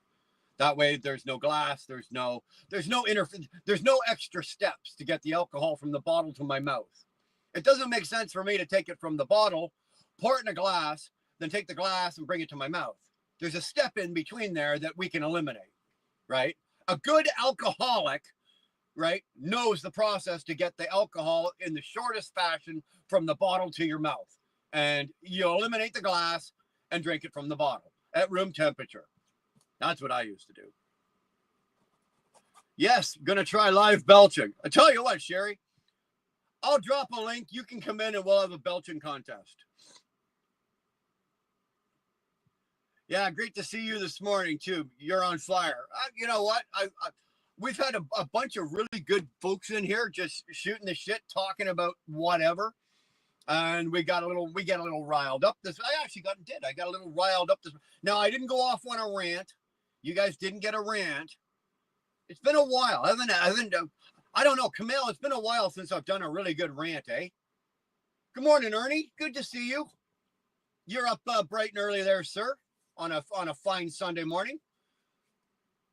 It's actually 5:15. That's not that early, but yeah, it's still early enough. Good to see you, brother. Good to see you. Sorry, I got something going on here.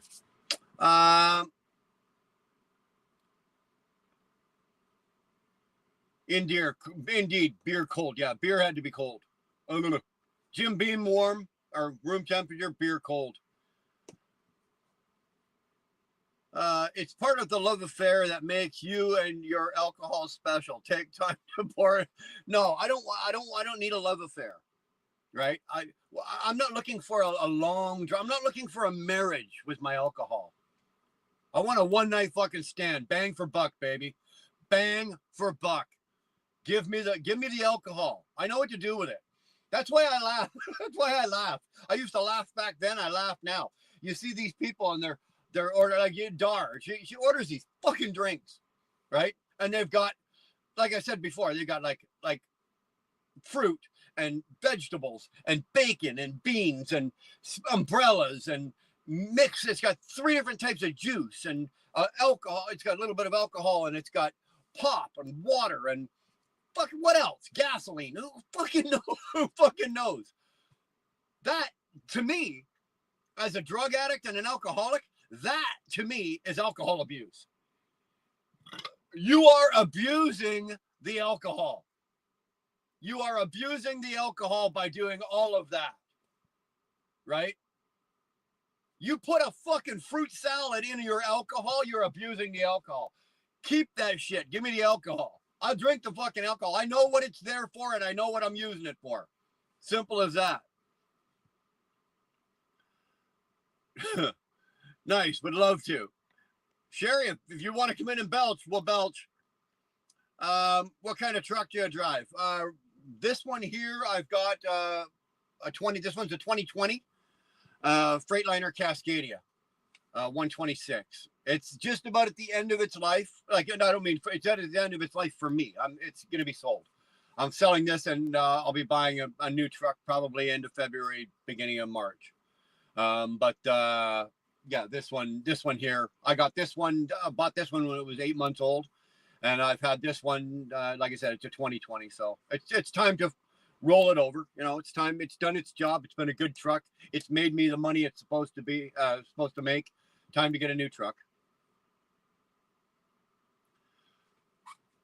Sorry if you've answered that already. No, I haven't answered that. Nobody's asked yet, but there you go. Are you sober now? Yeah, I'm sober. I've been sober since March 21st of 1993. I've been sober 31 years. I'm a recovered drug addict and alcoholic. And I have no shame in saying so.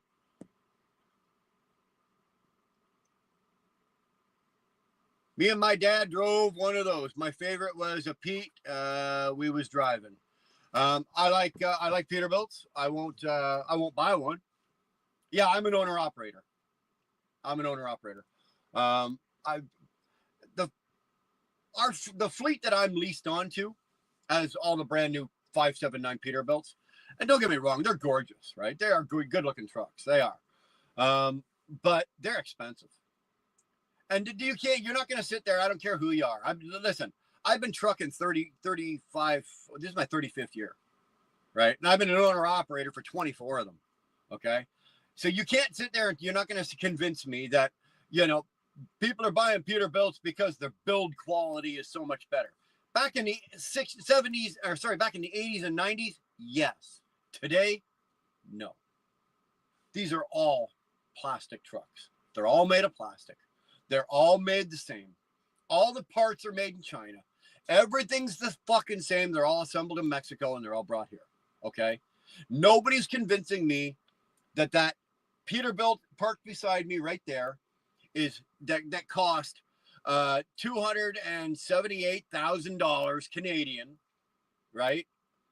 Is a much more is a superior truck to my Cascadia. To it, if I had a 2024 or 25 brand new Cascadia and put it beside that Peterbilt, I'm going to take the Cascadia all day long.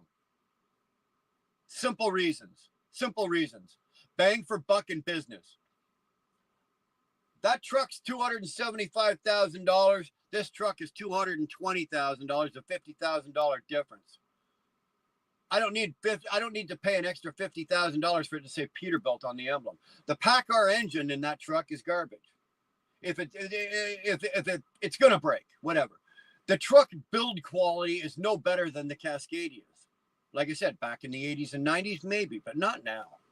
They're all the same now. The quality isn't there anymore. The things that used to differentiate the trucks to make them different are gone. They're all the same. All these trucks are playing on a level playing field.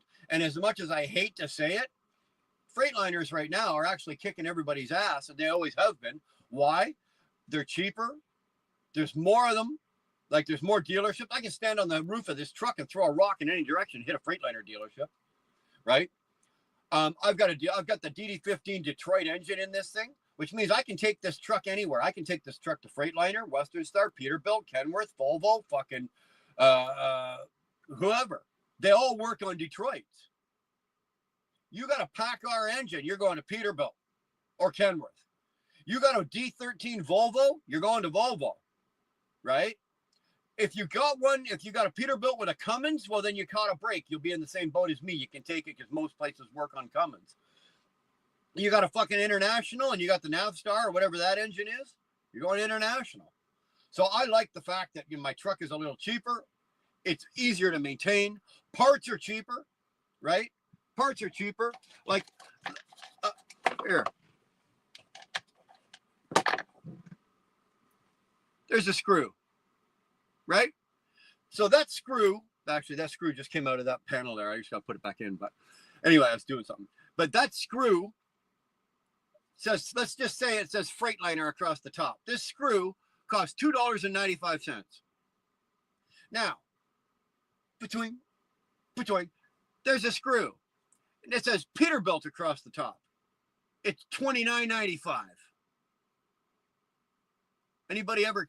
Same screw, built in the same, made in the same plant in the same country of China, in the same province in China, same fucking screw. $2.95 for Freightliner screw, $29.95 for a Peterbilt to Kenworth screw. So no, I'm quite happy with a Freightliner. You have not had booze in over 30 years. Yeah, 31 years. It took me 5 more years of abuse to stop myself. Well, I ran into a brick wall, Dean, right? I mentioned it quickly yesterday that I had one of 3 choices to make, right? I was either going to end up in prison, and I'd already spent enough time, and I wasn't willing to go back. So I was either going to end up incarcerated, or I was going to die. Or my other option was I was going to recover. Right? I was going to recover. So I didn't want to die. Well, at one point I probably did. And I didn't want to go to jail. Didn't want to sit and spend any time, more time in prison. So I got well. Now it was a little bumpy, trust me. I said yesterday, it was a long fucking hard fall down. And I hit the ground hard when I came down. So,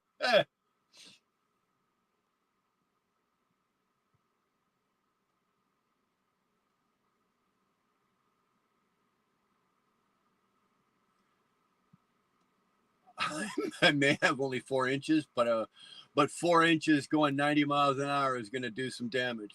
Hey, sure, okay. After Hurricane Laura, I moved in with my dad from my mom when he was hauling rice at the time. I was 12 freshman year in high school, and before 13, I could drive that bitch by myself. There you go.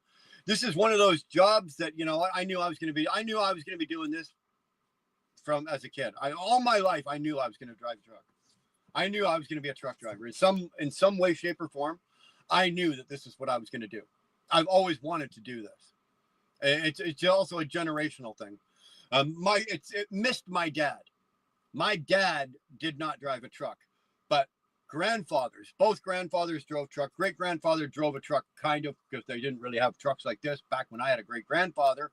But uncles, it's just in our family and it's in our blood. And it's all, Pat is absolutely right. It's all about saving fuel. You know, I don't need the nicest truck. I need the most efficient truck. I say it all the time, bang for buck. I want to spend the least amount of money and have the best that I can get for it. And it's going to make me the most amount of money. And it's going to make me the most amount.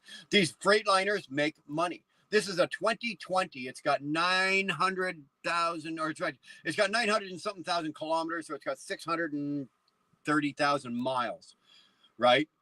And this truck still does better than 8.2 miles per gallon.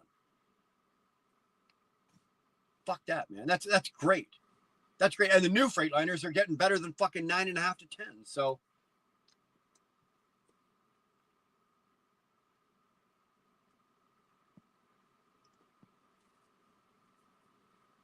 Phantom X shorts. Good handle. Like that. Hi, old guy. Hey, young guy. How the fuck you doing, buddy? Good to see you. Those were my options too. I just lived out another 5 more before the abuse is all I meant. Oh, yeah. Well, some people, some people take a little longer. Some people like the pain, Dean. You know, I figured I'd had enough.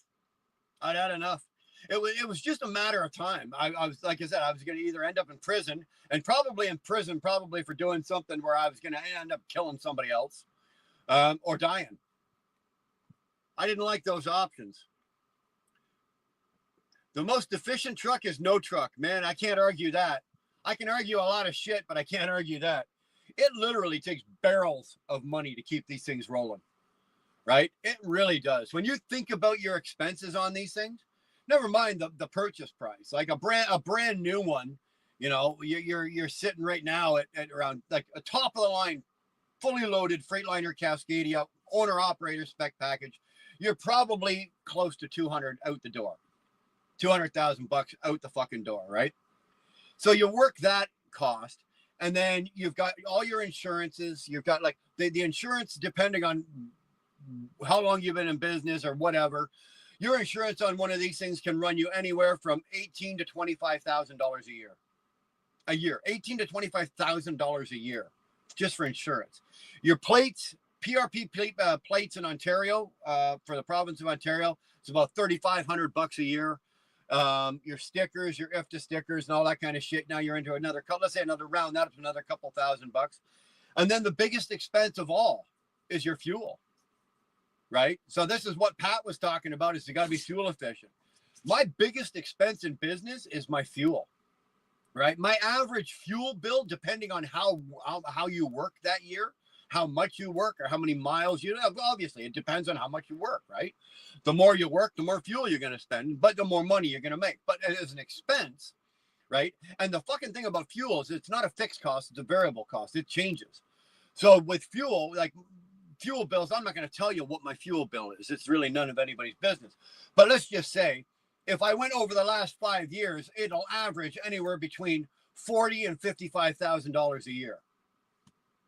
40,000, actually more than that. No, I don't think I've had one as low as 40 grand, but say 45 to 55,000 is the range where that's your fuel bill for a year. Some people don't even make that. I guarantee you there's some people in the chat that don't even make $55,000 a year. And that's what I blew on fuel. So I need to keep that number. That is a very important number for me. That is a very important cost for me. That cost has to be kept as low as possible. And how do you do that? Well, that means you got to spend money in other ways. Maintain the shit out of your equipment.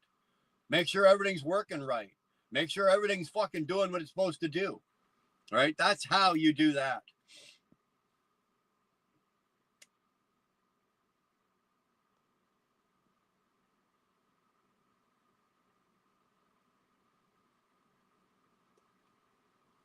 Whew. Joshua is the chatterbox. My dad did 9 flat in Angola when he was 17 back in the 80s and 90s. 9 flat. I've never done 9 flat. I've never done that long. He got ratted out for an armed robbery and kidnapping. Damn it, boy. That's a bad day. Someone please let me hold a few dollars. I'm trying to get my little brother something for Christmas. We weren't able to do anything this time around but bills. I'll send back with interest by the 3rd. Dude, Christmas is over. You talking about next year? Double tap the screen. There you go. Thanks, Camille. Can you say happy birthday to me? I really appreciate it. Well, happy birthday. There you go. The amount of money you save between a nice-looking truck that makes 6.5 miles per gallon, efficient truck that makes 8.2 miles per gallon, is about 12,000 miles a month at around 1 to 1.5. It's more than that, Pat. I'll be honest with you, it's more than that. On 12,000 miles a month, right? So you're going to say 3,000 miles a week, right? The difference between a 6.5 and an 8.2 mile per gallon truck is close to $2,000. It's close to $2,000. It's more than 1.5. It's more than $1,500 bucks. It really makes a difference, right? It really makes a difference. And now these new trucks, right? The new Freightliners, the new Volvos, I'll even say the new Peterbilts and Kenworths, they're coming out now. They're off the showroom floor. These things are pulling 9.5. Volvos are banging 10. That D13, they're banging 10 miles per gallon. These Cascadias are almost 10, if not they are doing 10 miles per gallon, the DD15. 10. Now you think about it. Okay. So the difference between what you just said, Pat, right? A 6.5 or a 6.2 or a 6.5 and an 8.2, right? Is about $2,000. Now think about this. My truck now is getting 8.2, right? Let's just say it does 8.2. And the new ones are getting 10. There's another $2,000 jump, right? So if you're driving, and I had this talk with another friend of mine, I was discussing, because regardless, I'm not going to get into it, but he doesn't like the new technology. He wants to go back. I want the pre-emission. I don't give a fuck if I get 6 miles per gallon. Yes, you do. If you think about it, from 6.5 to 8.2 is a $2,000 a month difference. So from 8.2 to 10 is another 2,000. So if you're at 10 and you're competing with guys now that are at 6.5, that's a $4,000 difference. A $4,000 difference. If you're going to leave if you can afford to leave $4,000 just laying out there, fuck it. You dumb motherfucker. I will send you my address. You mail me a check for $4,000 every month. I want $4,000. $4,000. Sorry, not every month, a week. Send me $4,000 a week. That's, to some people, it sounds unrealistic.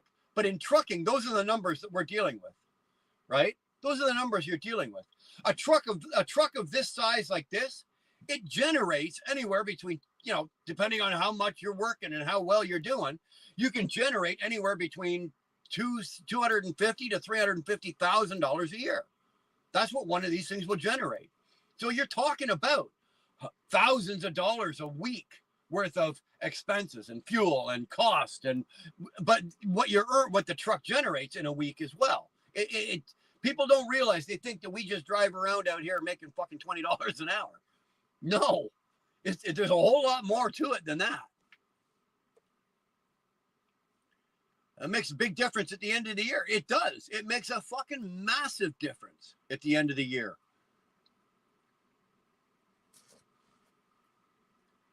Hey, I got a question. All right. Adventure Unleashed has a question. Fire away whenever you're ready.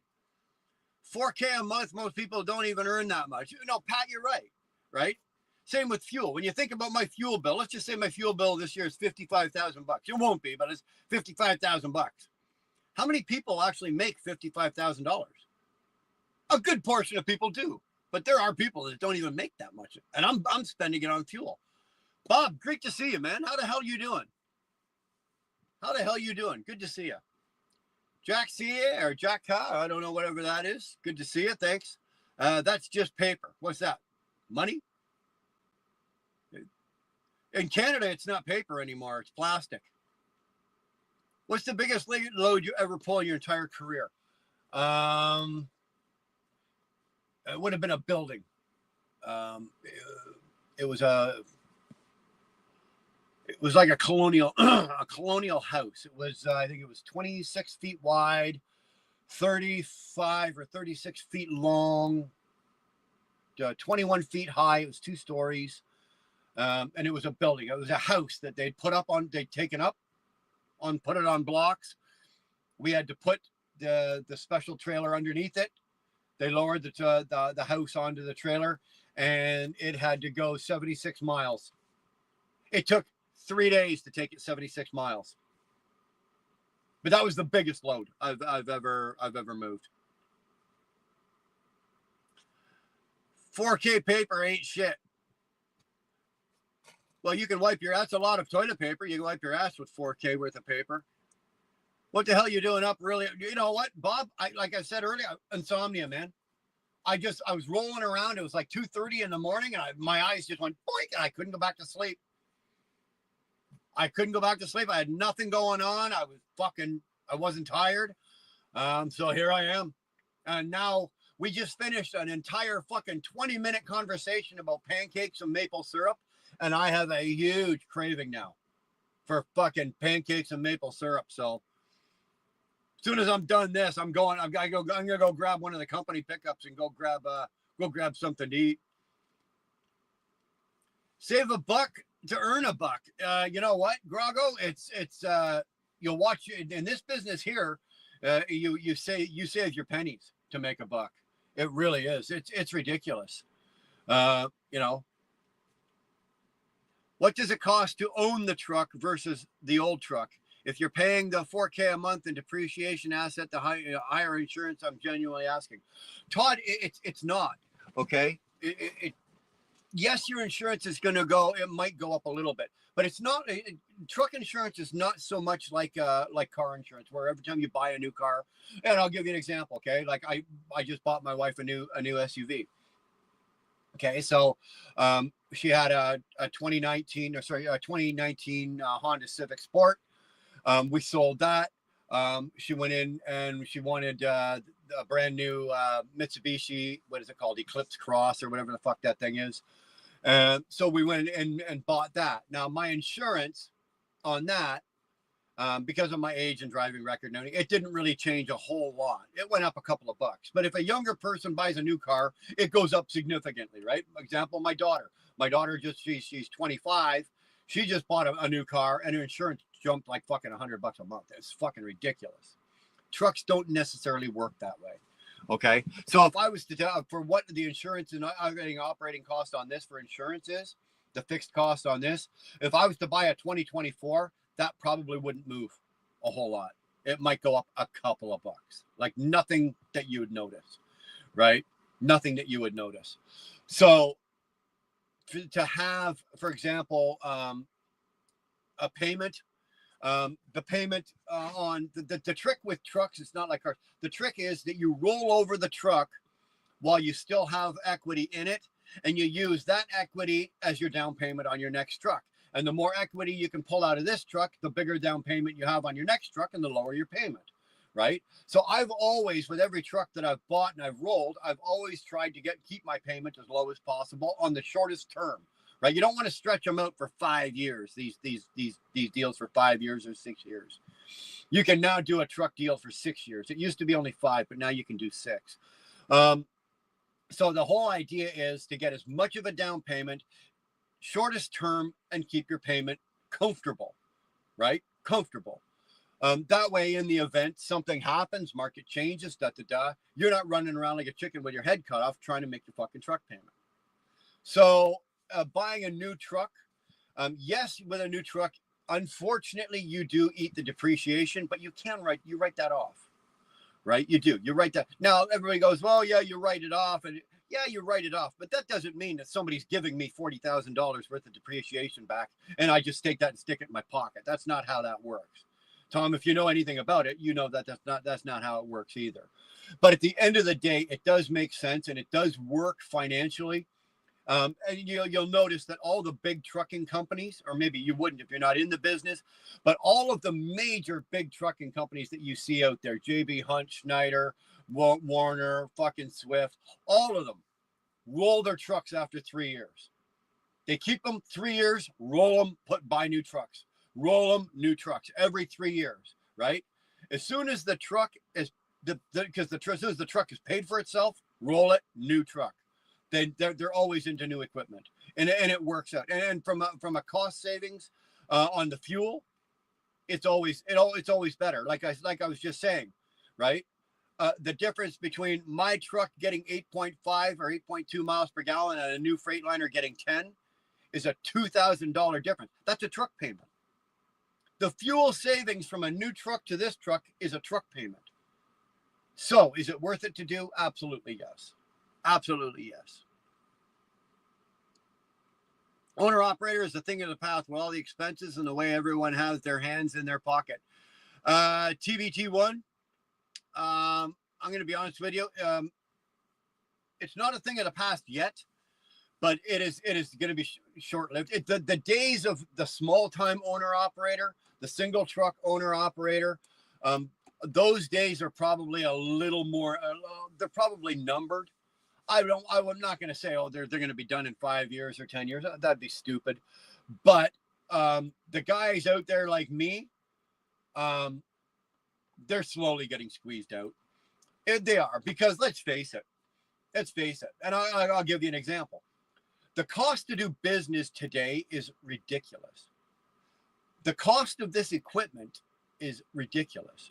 Interest rates right now are ridiculous. If anything happens to this truck and I take it into Freightliner, the shop cost is ridiculous, right? It's over $200 an hour at a Freightliner dealership. The trucks, the cost to do business is so high right now. And here's the example I was talking about. My wife and I when we moved, we were moving boxes and we found a bunch of old statements from 2015 for the business, right? And I was looking at the statements and everything like that. Now, my truck right now, my business right now is generating about 35% more revenue than it was in 2015. It's generating 35% more revenue. I'm taking home, and I don't mean me personally, I mean the business. The business is keeping less now. I'm making more money. When I say I mean my business. I'm making more money, but I'm keeping less of it than I was in 2015.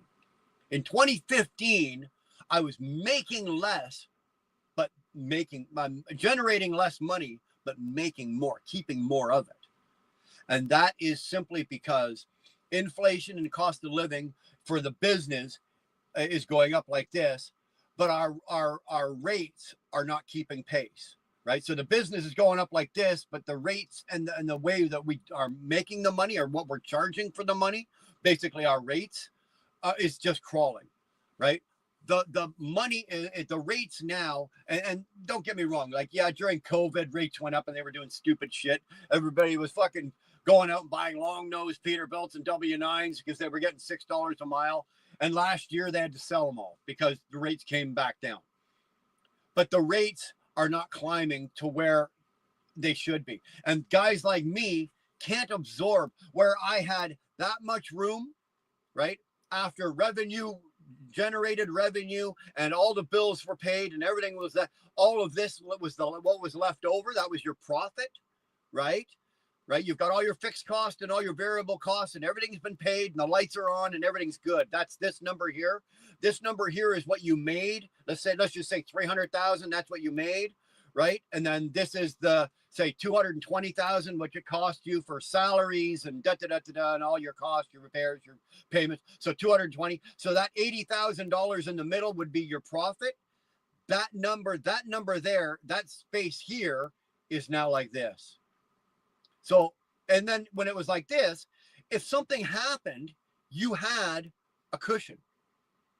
Unless you were a total fucking idiot and spent all your days in a casino blowing it, you would have a cushion. That was your cushion, right? You made a profit. Now you're like this. We are like this, right? There's no profit. There's no cushion. Anything goes wrong, you better have a fucking big credit card.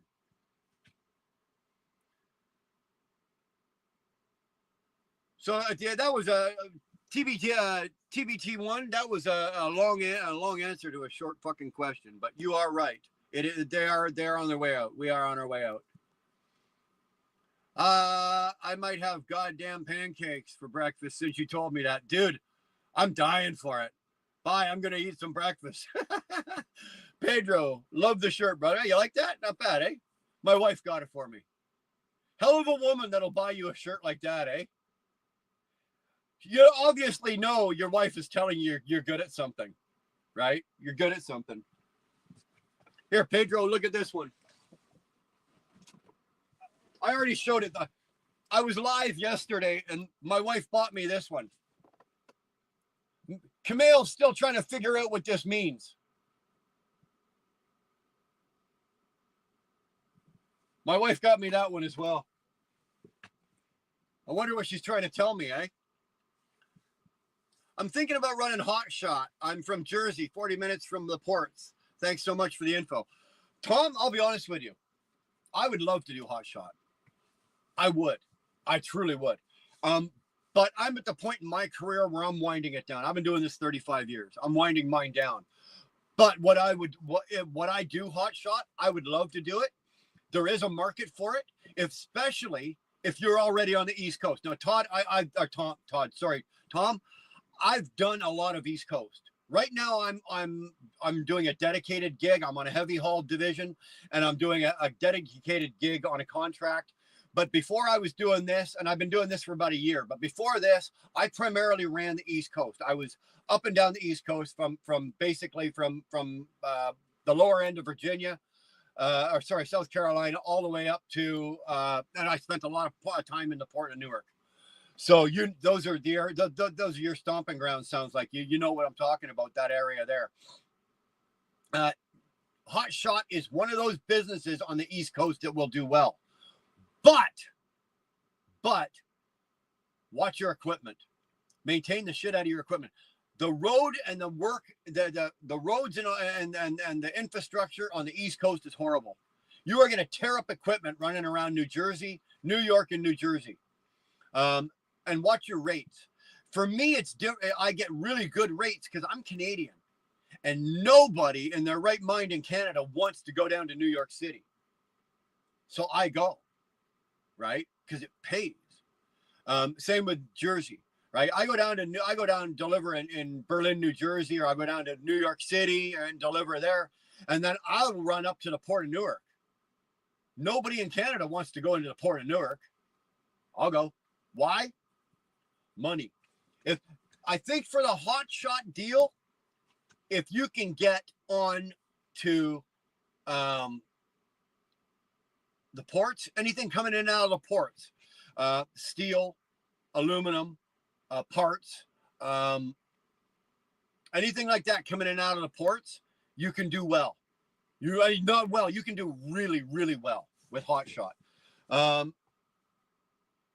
And just make sure you maintain the shit out of your truck. Remember, it's a diesel pickup truck, and you're going to be sleeping in it. Unless you're going home every day and that's what you plan to do, that's a whole different ball game. But if you're going to be outfitting your pickup, say you got a 3500, Dodge 3500 or an F350 or whatever the fuck you're running. That's what I would run, right? I would run a 3500 series. I'd run a dual with a 1 ton. That's what I would do. I'd convert the back, and I looked at doing this. There are actual convert companies out there that you can take the whole back seat and everything out, and there's basically replace it with a unit that goes in, and it's got bed, a small fridge, generator, or not APU, just a small fucking inverter, blah blah blah blah blah. You can do all that. It's fairly cost efficient. You can get it done. You can make good money as a hot shot. We need to get rid of all trucks. Back to wagons. Yeah, you're gonna be waiting fucking 8 weeks for your toilet paper, right? You want to wait 8 weeks for your toilet paper? That's fine. You want to be wiping your ass with a pine needle? Knock yourself out. But you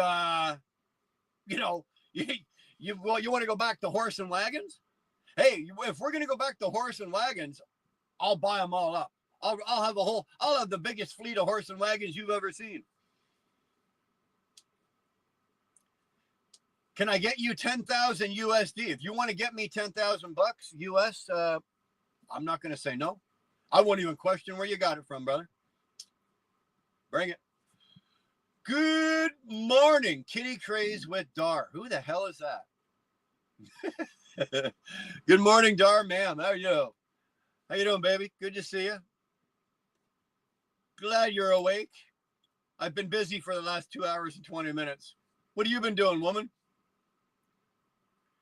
You haven't been getting your beauty rest, baby, because you don't need any.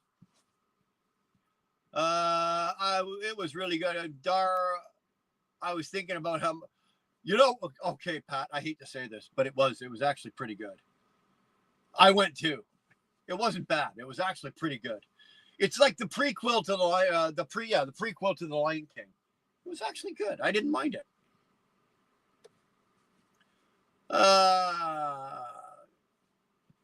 Are there unions in Canada? Oh, hell yeah. Oh, yeah, we got Teamsters up here. The Teamsters are up in Canada. We got them. Myself, personally, I'm not a fan of them. But we do have them. All the steel plants up here are unionized. All the, I don't know if the lumber mills are. They might be. But a lot of the same things down there in the U.S. that are unionized are same up here. Same unions, right?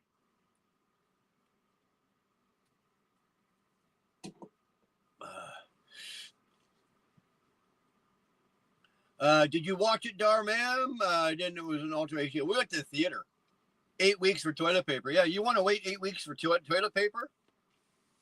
I'll buy a horse. But actually, the creator says horses are expensive. That's true too. I saw a sale where a horse was like $180,000 for a fucking horse. $180,000 for a horse? I want to know what that horse is putting out. It's 351 here. Yeah, it's like fucking 10 to 4 where you are. What are you doing? A good Amish built wagon costs 15 to 20,000. Yeah, but you know what? Unlike a good built fucking Peterbilt, a $15,000 a good built Amish wagon is going to last 40 years. And you're going to abuse it and beat the shit out of it and use it every day. You're going to work that wagon every single day. And 40 years later, Tyrannus, that fucking goddamn wagon is still going to be working. Can you say that about that 579 Peterbilt parked beside me right now? I don't think so. Not even close. Did you see the Anaheim one yesterday? No, I did not. Anaheim one, I don't know what you're talking about. Are you talking about something about California burning down? Or New York, Los Angeles burning down? I did not. I didn't see anything. I've been following it, but I didn't follow anything yesterday. I had my hands full. I just read your shirt. Yeah, well, Kitty Craze for Dar got me that one. What does that tell you? Like I said, what does that tell you? You must be doing something right if your wife's buying you these shirts, right? Not bad, eh? Jacob, how are you? Man, I'm doing all right this morning. I'm gonna have to go back. I'm actually gonna have to go get some pancakes because now I'm craving, absolutely craving fucking pancakes. I'm gonna have to go get some pancakes, but after that, I'm probably gonna have to go back to and have a nap. The Anaheim one is the Supercross race. Oh, my apologies. No, I did not see the Supercross race. Don't follow Supercross, although I loved it. I love watching it, but I just don't take the time out and watch it. Sorry. Pancakes. I love pancakes. Absolutely. Cool hat. That's not bad. It's just what is this one? Just a simple. My son-in-law got it for me for Christmas. And I don't wear it backwards for any particular reason. It's just I got out of bed this morning, threw a hat on, right? If we went back to horse and wagon, they'd blame horse farts for destroying the environment. Yeah, they'd find something to bitch about, right? The old fucking hard tires are tearing up the highway. They'd have to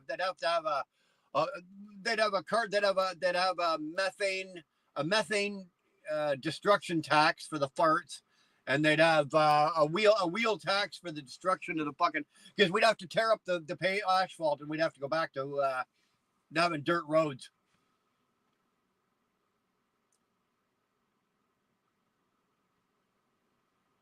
Ugh.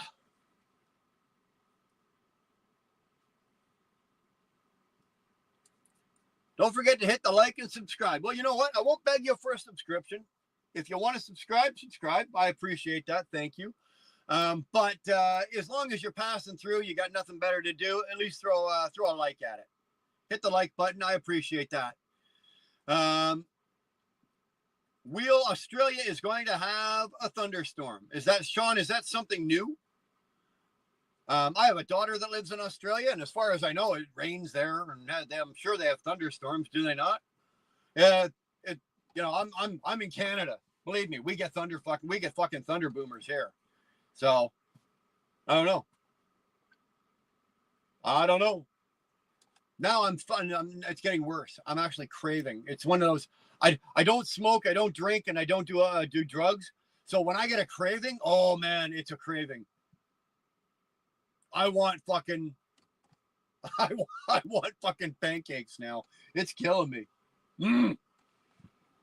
What if I don't like it though? What if you don't like what, John? What is it you're not liking, John?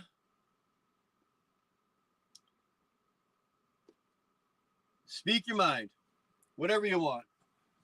I'm going to take a second, drink this, and I think I've got about 10 minutes left in me worth of live. What are we at? 2.5 hours? Yeah, it's not bad.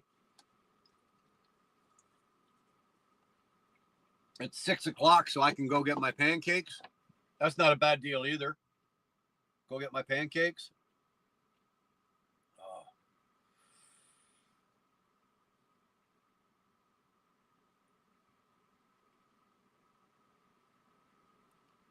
There we go. So we're not having a bad morning. It's not a bad morning. Got a couple hours. Got up a couple hours early. Been up since fucking 2:30. Can't sleep. Dar called it last night, actually. We were talking about this before I went to bed when I was saying goodnight to her. It's 38 degrees American in Florida this morning. That's a wee bit nippy down there for you guys. 32 is freezing. 38. Yeah, I'm sure, Tyrannus, you probably got your beanie on and your fucking parka, winter boots and your gloves. A good Canadian's going to throw on a pair of jeans and a hoodie. You guys are going to be looking like the Michelin Man and your great big fucking parkas and snowsuits at 38 degrees. A Northern Canadian boy, he's going to come down there in a pair of jeans and his fucking shoes and his fucking hoodie. You're going to look at you like you're crazy.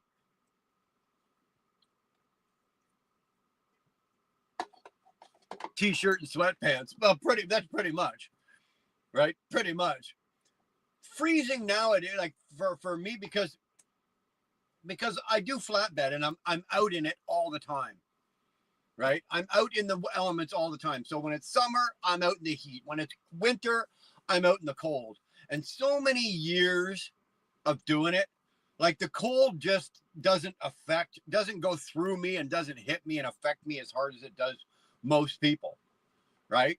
Like I can work. I've been up on the ice road, and I'm Canadian anyway, and I've been up north, and like I've worked where it's in temperatures that are in excess of like minus 35, minus 40.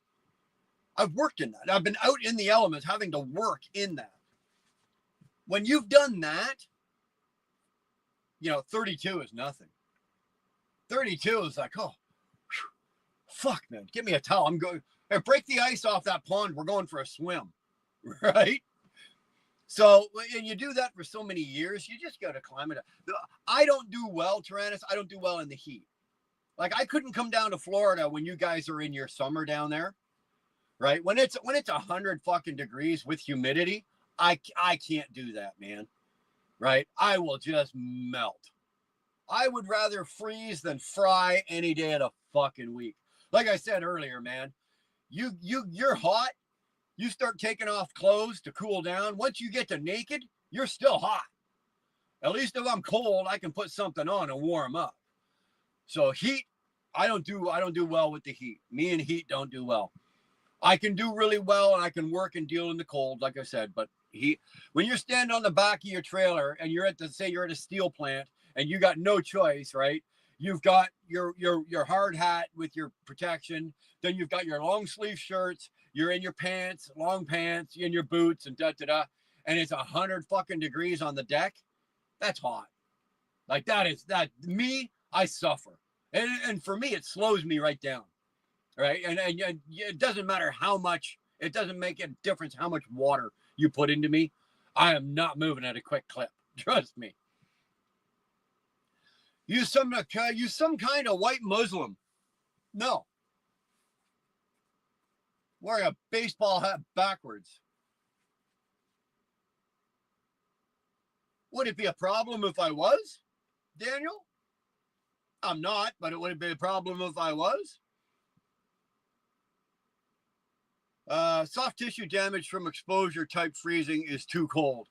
The only thing about cold is everything breaks when it's fucking cold, right? You get into minus 40, minus 40, but you get into like even like minus 20. You get into minus 20, minus 25, and anything like that. Everything is fucking cold. You hit something, if you got your even with your gloves on. If you're jumping down or you're coming down off the side of your truck or you're coming down off the trailer and you hit your finger or you jam your hand or something, it hurts twice as much when it's cold as it does when it's summer. That's the only one goddamn thing I don't like about the winter is everything hurts more. When I'm cold and I get in the truck and I start to thaw out my hands, like, look at my hands. Like my fingers and everything, like I've busted every bone in that hand, right? Same with that one. That one's even worse, right? And all the knuckles are shot and busted. Now, that's not all from working. That's from other extracurricular activities in a past life. But, now when my hands thaw out, they hurt, right? It aches and it hurts, and that's from cold, right? Heat is one thing I do like that doesn't hurt. Heat doesn't hurt as much as cold does.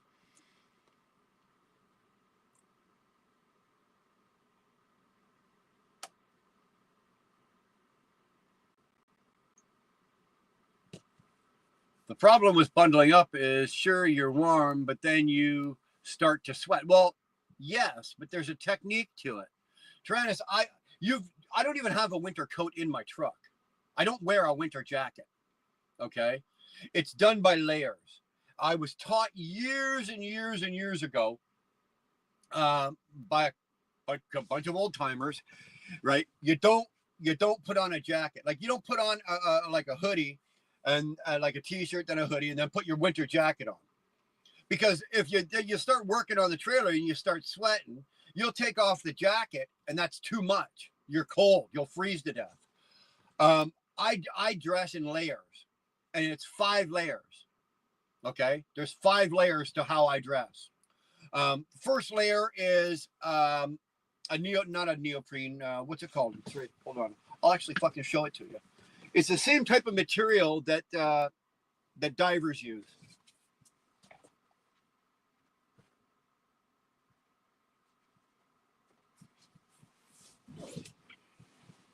I don't know what you call this. It's a version of like drywear, right? It's really but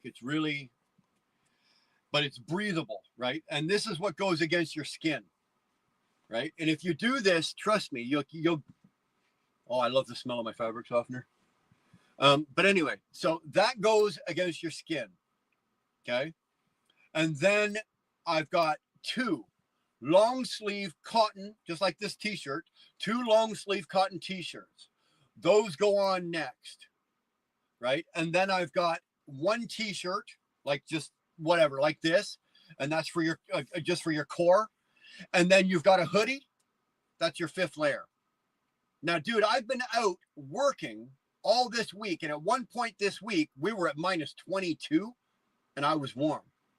I will never, ever, ever be too warm, right? Because on 5 layers, if I have to, I can take 1 layer off, and I can adjust. I can adjust to the temperature easier than you can taking off your jacket, because you'll freeze to death if you just take off your coat. Me, I take off 1 layer.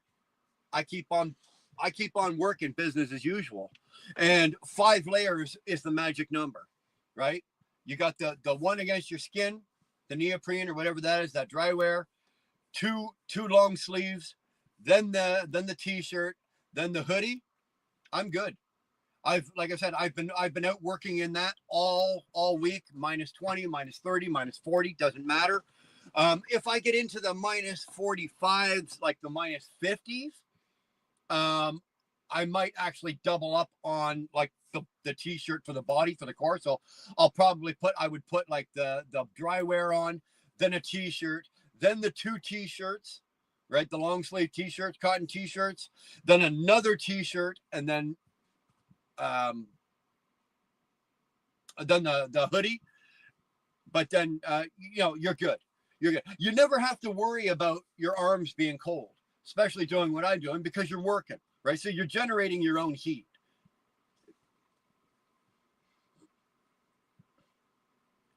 Beating your boyfriends. Oh, Daniel, shame on you. Shame on you. Hurt and pain are twice as bad 2 times in the winter. Yeah, no shit. My dick is half its size in the cold. Oh, man, let me tell you. I was up on the ice road last year from fucking January till fucking March.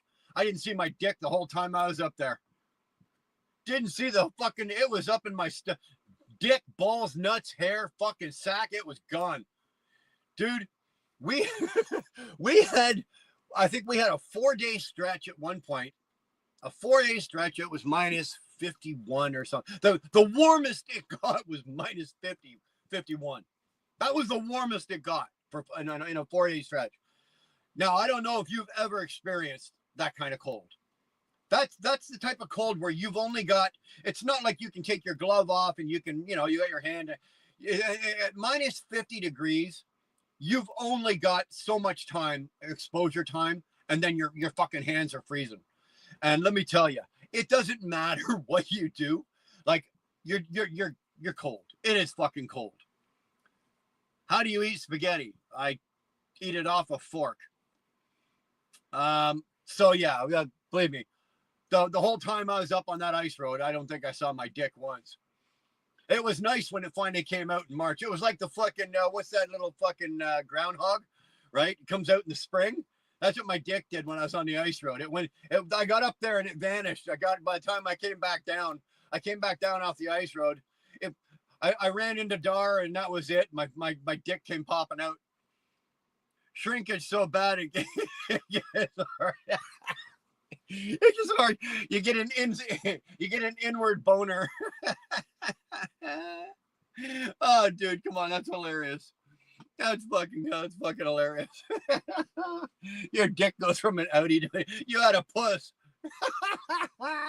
You gotta put, we can go right down a really weird road here if we wanted to, Tyrannus. We're not gonna go.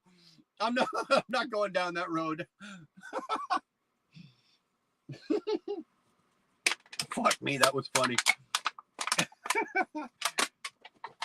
Anybody that's interested, Tyrannus has a, when Tyrannus gets cold, he has a puss. Anybody? Bueller? Anybody interested? Tyrannus, when he gets cold, has a puss.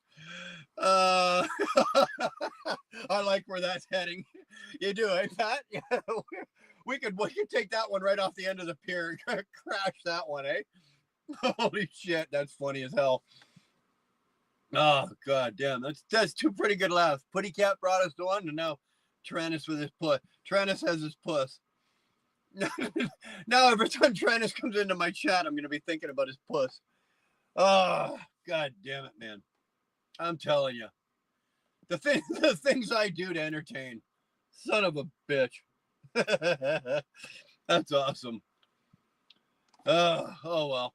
You know what, man? I think I'm gonna take Tyrannus's puss as my last thought, and I'm gonna call it a day. I'm gonna go get some clothes on and then go get some pancakes. Because if I don't, I'm just gonna be a miserable prick for the rest of the day. Gonna go get some pancakes, and I'm gonna call it a day. I didn't expect to be live. I was live last night, and like I said, I had nothing to do, nowhere to go, and I was suffering from a little insomnia. But you know, now I'm hungry, and once I eat, it'll probably make me sleepy, and then I'm gonna go to bed, go back to bed, and have a nap. So, you know what, man? I appreciate that, Tyrannus. Great to see you, brother. Great to see you.